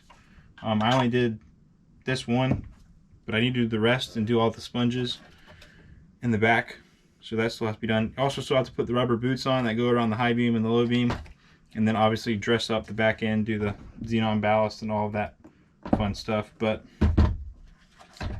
there you have it. That is a pretty stock looking set of headlights. And I'm going to plug in one of these halo bulbs and we're going to test it out real quick. So let's do that. There we have it. We've got working halos. Well, I mean, they worked before, but looks pretty neat, don't it? I like that. I like that a lot. And then I do have these as well. And these are a little bit different than stock because they say individual, and those will be on the side here. So something a little aftermarket. All right, so the next step in this whole process is your lens and the lens going on the headlight. And this process overall is not too difficult, honestly. I would probably say the hardest part of the whole thing is the corner piece and getting the corner piece to stay in the headlight, because it's kind of a challenge. These lenses, I don't know where exactly these lenses came from. I bought them from a friend in Canada, but I talked to him about best places to get lenses, and he recommended the TYC lenses from eBay, and I will put those above, or not above, I'll put them on the screen now. These are he's telling me these are going to be your best bet for lenses. These are most likely where these lenses are from. They do not have any sort of writing, anything of that nature. I will say the only thing with these lenses that I will point out to all of you while I'm here talking to you is to be careful with them and try not to touch the inside of the lens whatsoever, because they scratch very easy and you don't want to deal with that. So if you're swapping over your orange corners, then you're just going to pull them out of the headlight, your other lens, and swap them over to your new one if you're replacing the lens. Some people don't replace the lens. It just depends on personal preference. So your new piece, or your other one, is going to basically sit, there's a little tab right here. I don't know if you can see that on the screen, but there's a little tab right there. And this hole on your corner piece lines up with that tab. And it kind of sits on top of that tab. Kind of like so. Now, normally I would melt that on there. I usually melt it on there, but melting it didn't really work for me last time that well. So I'm probably not going to do it again this time. Best thing I can tell you to do is to just hold it on there. Try and push it on that tab right there as best you can where it won't come out. You see where it sits on this. And then when you go to put the lens on, you want to try and hold it in place with your finger until it gets to a point where you don't have to hold it anymore. That's kind of the goal. So it's a little difficult. I'm not going to deny that. I'll clean up this a little bit, but it is difficult to do because it's going to, especially if you're doing the lens like this, it's going to want to fall out. So you're going to want to put that finger on the end when you're going on. And honestly, putting the lens on straight up and down is usually the easiest way to actually get the lens on.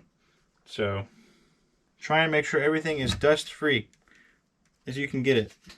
Obviously you're not going to be able to keep out every speck of dust, but as best you can do will work. You want to heat up the butyl tape once more.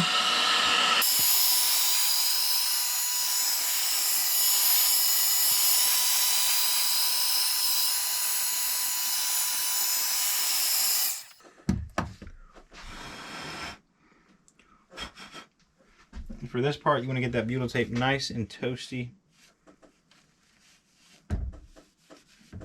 That is definitely very important, because if you don't get it nice and toasty, then it won't seal the right way. I may end up buying new lenses because it looks like there's some scratches in one spot on the inside of these, but I'm not super concerned about it right now, so we're going to continue on.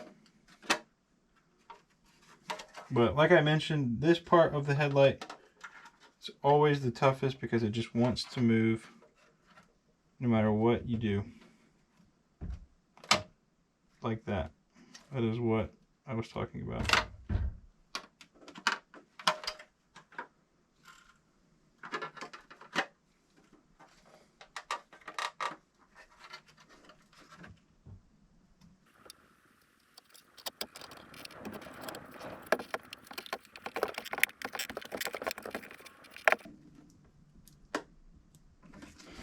And you basically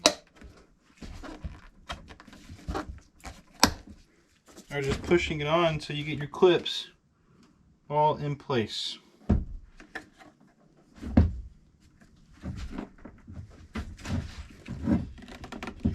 Which the bottom tends to be the harder one, as it does not want to usually set in right.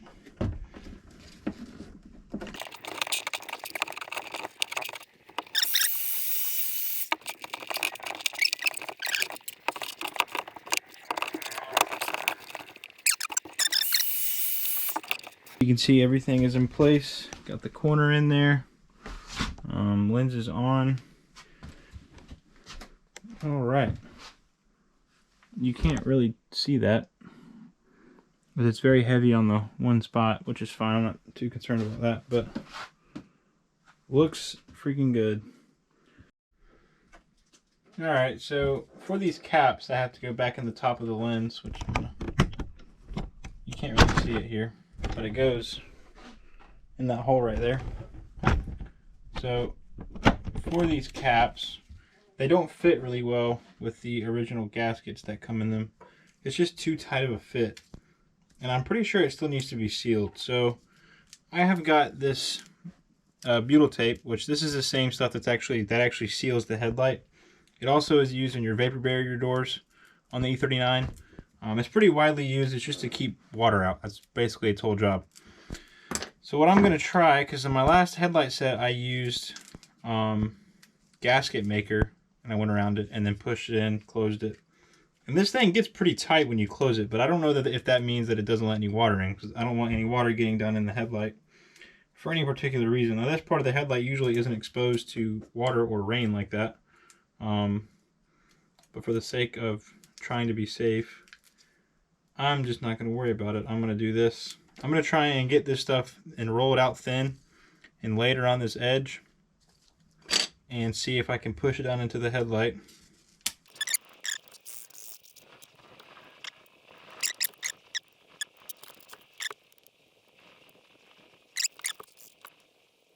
Alright.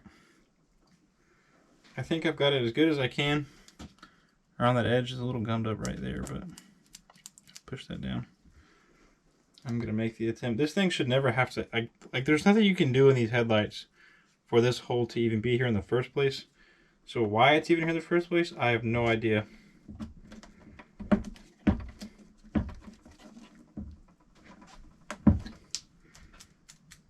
But it is in there now. It should never have to come out. Let me get the camera on this. And there you have it. So that piece is on there. All that's good. Front is good. Just gotta do the gasket up here. Gasket up here, which I'm waiting on, should be next week that those show up. And then I gotta do the back side of the headlight, all the sponge holes and everything like that. So yeah. Alright, so we are back with the assembly portion of this video. Really just the assembly of the back housing. I still need to do all of these things right here, and as I mentioned earlier, I'm going to cut out circles out of just a general cheap disc sponge. I took off I didn't put this side in there, I took this off the sponge itself, but cut circles out and push them into the holes, or push them into here and then push it onto the actual headlight. That's probably the technique best to use. But I'm going to do that off camera because it's nothing entertaining about that. Biggest thing we need to do next is get the rubber boots onto the high beam and the low beam. Another thing that's different about the low beam boot cover that goes right here for the Xenon is that if you have the Bi-Xenons, you have to cut down, if you can kind of tell on that, it's been cut down. You have to cut this boot down, and you have to do that without actually cutting the boot. You do not want to cut the boot or put any tears or holes in it. So I'll show you real quick what a stock one looks like. Let's see. Yeah, okay. So this right here is a stock boot. You can see how big of a lip this one has on it compared to this guy right here, which doesn't have a lip at all. They're basically the same boot. There's just one has that lip and one doesn't. As you can see, there's that lip and there's no lip at all. So kind of show a side-by-side comparison there. Obviously, if you're not doing Bi-Xenons, then don't worry about this. Just put this one back on. But if you have the Bi-Xenons, you just have to cut the boot down flush on the back. Let's see. You can kind of see in this one there's a ridge way down here. My finger is. I don't know if you can. Where my finger stops, right there is a ridge. Cut it down to that ridge. That's where you have to cut that down to, because you can see that same ridge right here where it was cut down to. So I just wanted to explain that. But the high beam bucket thing is the exact same. There's nothing special or different about this. I got these cleaned up as best I could. So we're gonna put these in real quick. You could have done this before putting the headlight in the housing. It may actually be easier that way on the high beam anyways, and on the low beam if you do not have Bi-Xenons. Pretty much, it basically goes on exactly how it came off, if you remember earlier in the video.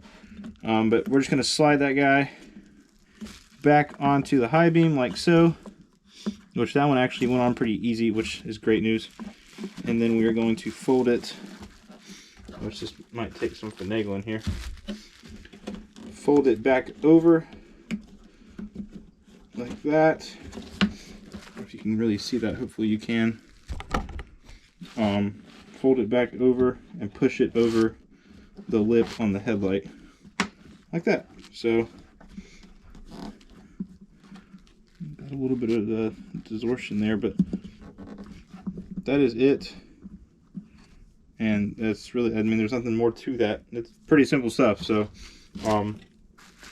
same thing if you have the regular halo or regular xenons, just push it on over the edge and you're good to go. If you have these Bi-Xenons, it's actually super simple. You don't have to do anything at all.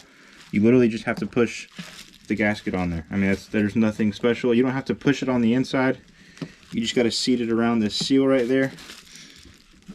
If I can get it like that. And that's all you got to do. Whenever you plug in the xenon, whenever you plug it in, you can move the boot around and set the plug over the boot, and you'll be good there. So that is the boots. You'll notice it's not centered anymore. It's just because of the adjustment of the headlight.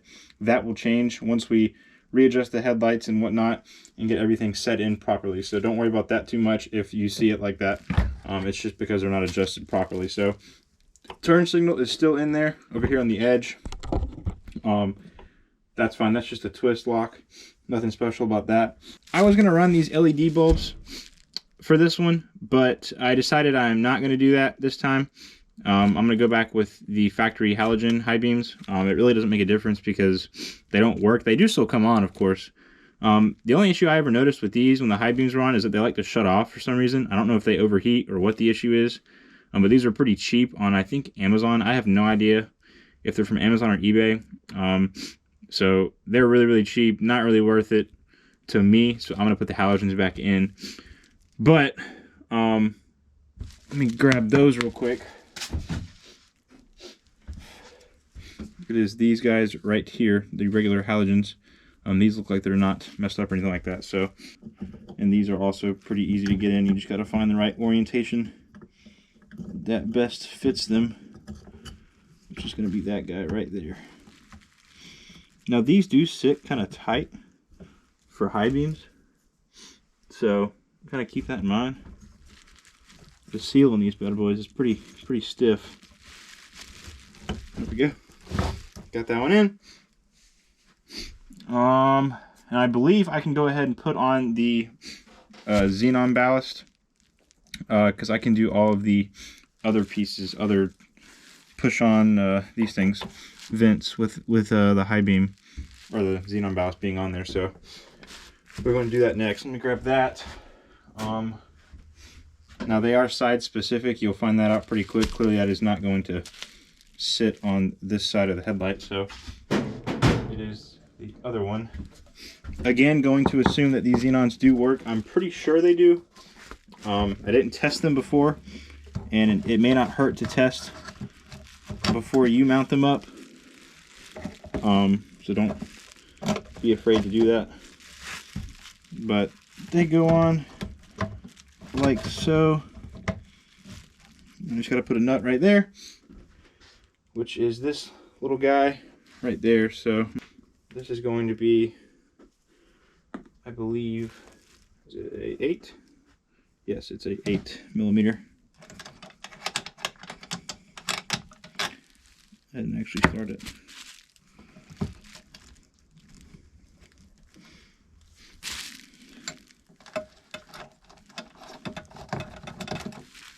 It is a bit of a tricky one to get going, but once you get it started, you're good to go. That one is going. I'm going to go ahead and put the other one in as well, the other bolt that holds the xenon in down here.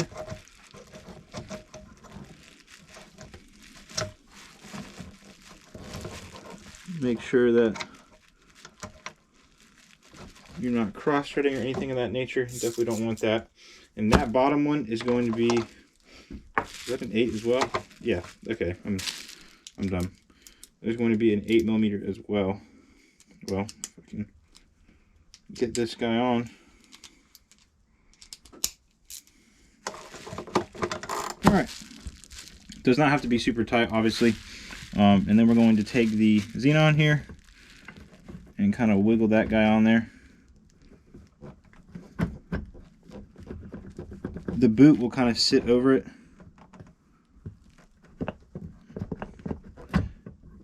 The biggest thing is finding the right orientation that xenon plugs in as.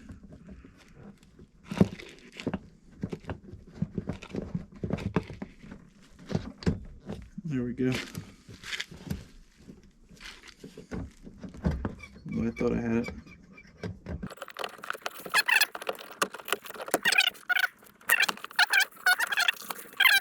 Ballast thing has come off. Not ideal, but since we're here, I'm going to go ahead and talk about which ballast or xenon bulbs holders I'm using. I'm going to put the part number on screen here now, and you will see what this is. I think, like I said, I think earlier in the video I said this is from a 7 series. I'm pretty sure it is. It's, as far as getting the xenon bulb in it, it's pretty easy.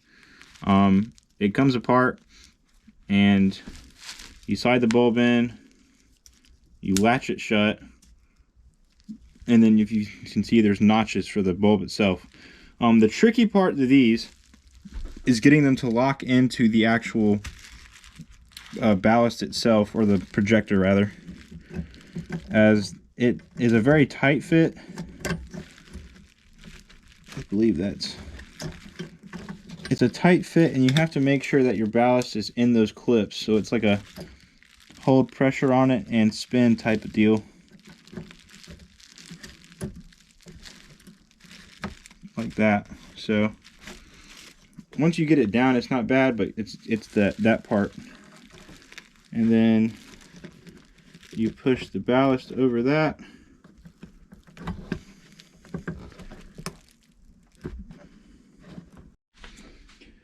Alright, so got the xenon mounted.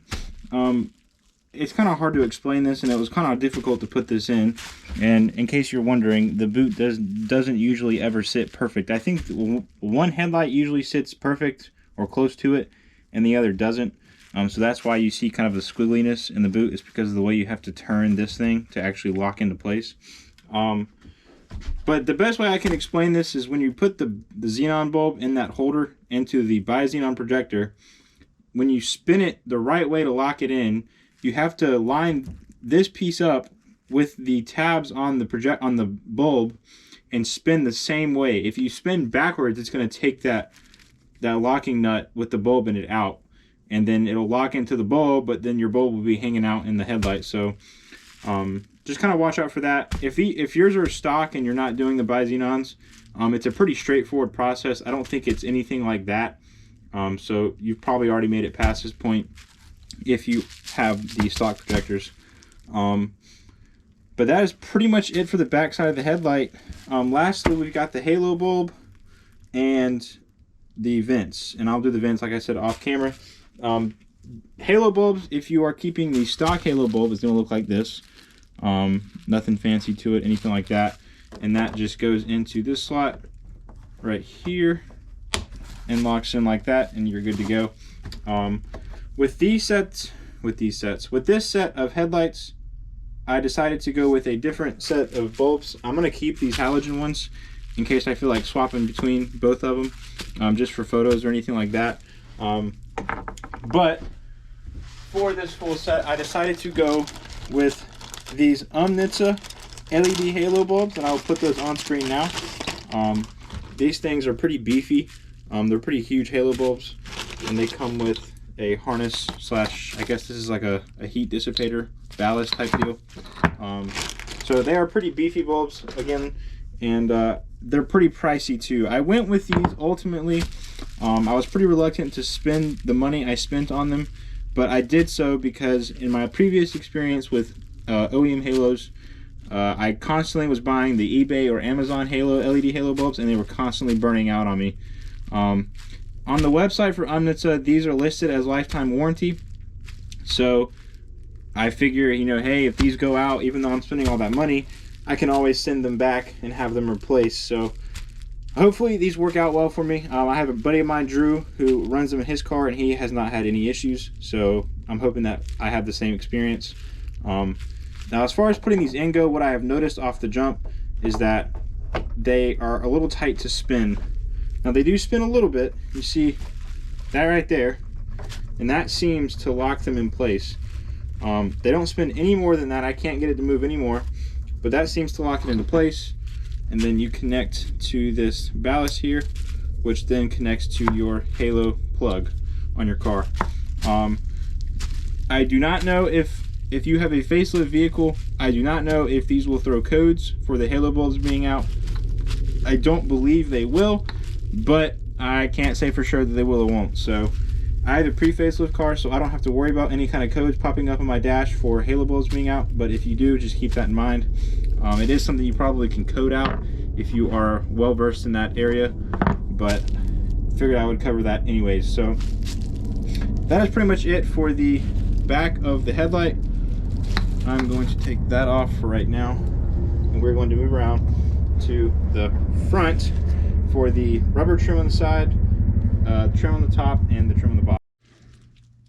I have since finished filming, but I was thinking about this, or I forgot about it while I was filming, and I'm remembering it now. So this is me from the future coming back to put the side screws in right here and there. This is going to be a T10 screw, and these are the ones I was referring to that I wasn't sure exactly what their purpose is, or what purpose they serve, but we're going to hand tight these bad boys in there. So yeah, I figured I'd just come back, show you guys that real quick. Important not to forget them, because it is a part of the headlight, and we want to make sure we return everything back to exactly how it was. So that is about all. I'm going to struggle putting this bad boy back in, clearly. And yeah, there you have it. Real quick, one other thing I wanted to cover with the Bi-Xenons, if you are running them, is this adapter right here.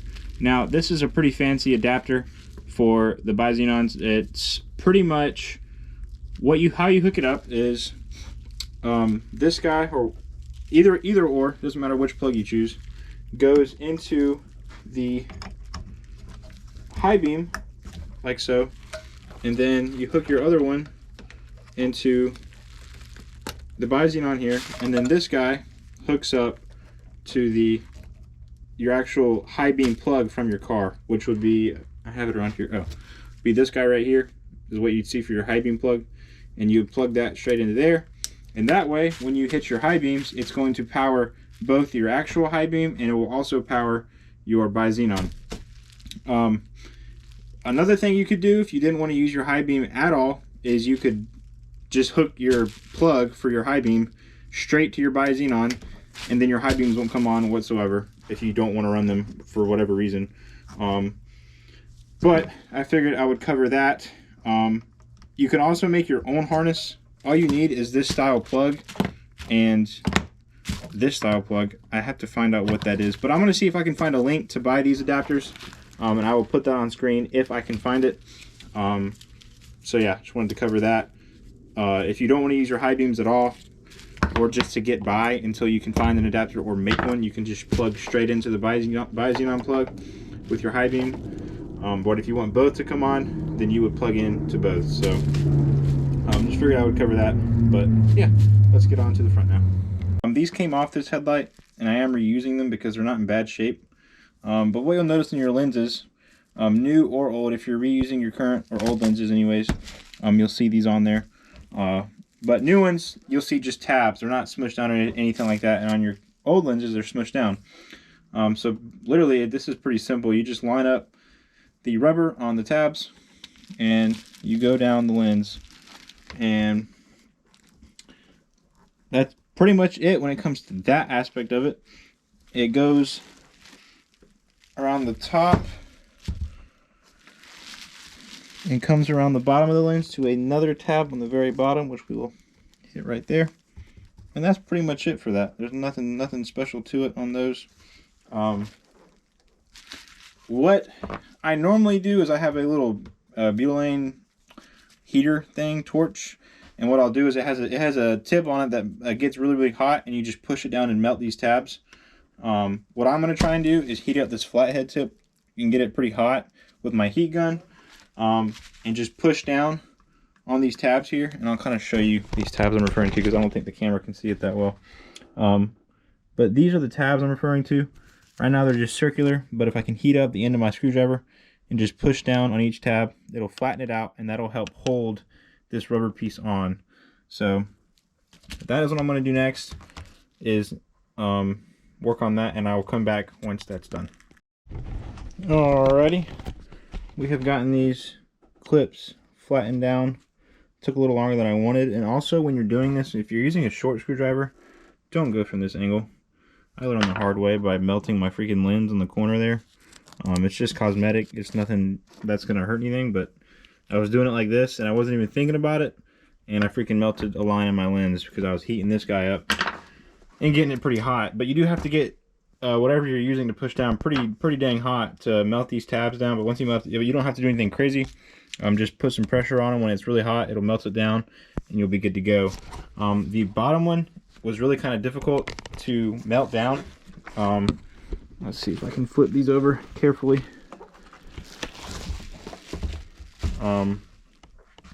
That one right there was kind of hard to melt down, but that one more so just holds it in place than anything. So yeah, next thing we're gonna do is the bottom trim. I need to clean it up real quick, so I'm gonna clean it up before I put it back on.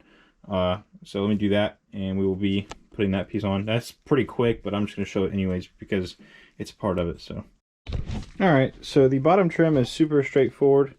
Your little rubber seal goes on the top side right there, which will be the top of your head, which will be the uppermost part of your headlight. You want to line it up, that tab in that slot, and it also kind of sits in a groove right here. You can kind of feel it on the lens, but make sure that your end over here is slid in, and we're just going to push. That side's going to lock in. And let me go ahead and set this up. That works.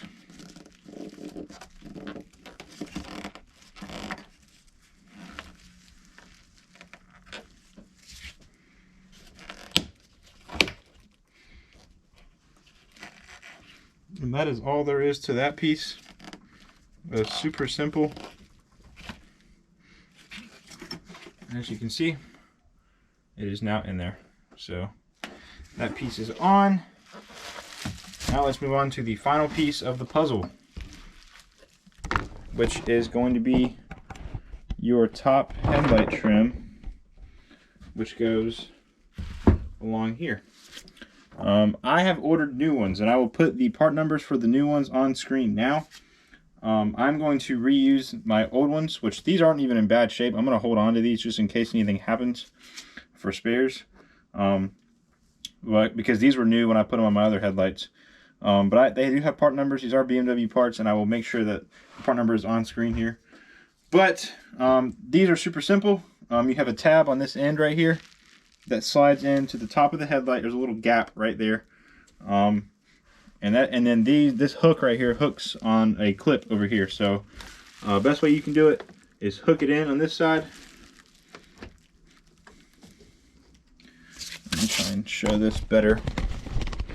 You can see that's going to go right there. This clip is going to go over the middle. This clip's going to hold this guy right there, right there. It does have a little slot right there as well. And then your hook is back here, and it hooks over the edge.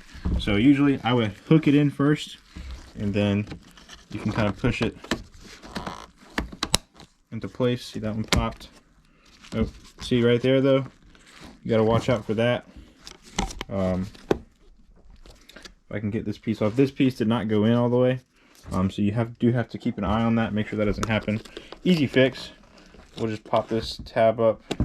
Actually, we'll pop that tab up right there. And then you'll kind of mold this guy. It's kind of difficult with one hand, but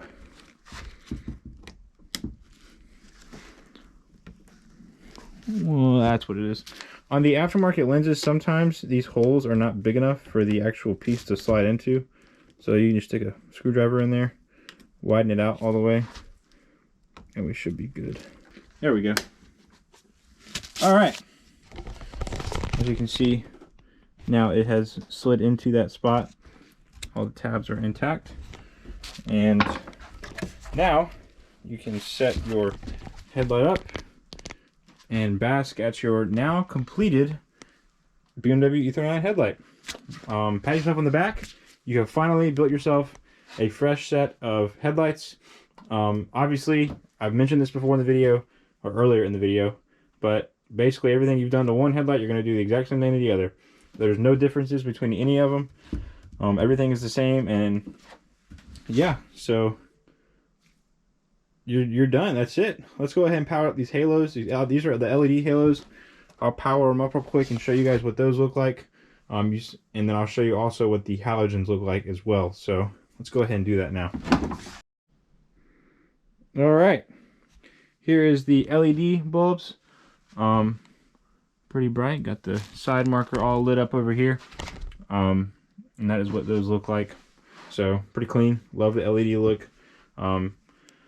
I just prefer the LEDs over the halogen, but I think the halogens do help it kind of look pretty classic, so I do like that. I'm gonna show you those next. All right, and this is a regular halogen bulb. It does seem pretty bright on camera. It's not super bright in person, but I mean, it definitely is bright for what it is. So that's your halogen corner light. A little dimmer on this side, but still looks good. I think I'm gonna keep these, like I said, in the car, just because I like the way they look, so yeah. All right, well, that is going to be it for the E39 headlight refresh video. This is the finally completed. This has been a long video, and if you've watched the whole thing, I definitely really appreciate you. Appreciate the support. I hate that these videos end up being so long, but I feel like I have to really just keep every detail there is, because there's a lot of videos out there, especially in the DIY world, where they miss a step or they don't show you how something's done. And I think that the longer videos help get all the details that are important into one video. I'll make another video on how I wired the headlights into my car. Being my car is a pre-facelift, I have to wire them in. So I will show you that in the next clip, or next video rather. So keep an eye out for that one. I'll probably drop them at the same exact time. But yeah, thanks for watching, guys. Thanks for following along on the process. You can follow me on Instagram at E39swaggin, where you can find more of my photos of the car, of the build, everything like that. And I've been keeping my Instagram updated with everything I've been doing with these. So it's been a fun ride doing that, but appreciate you all. Thanks for watching, and we will see you next time.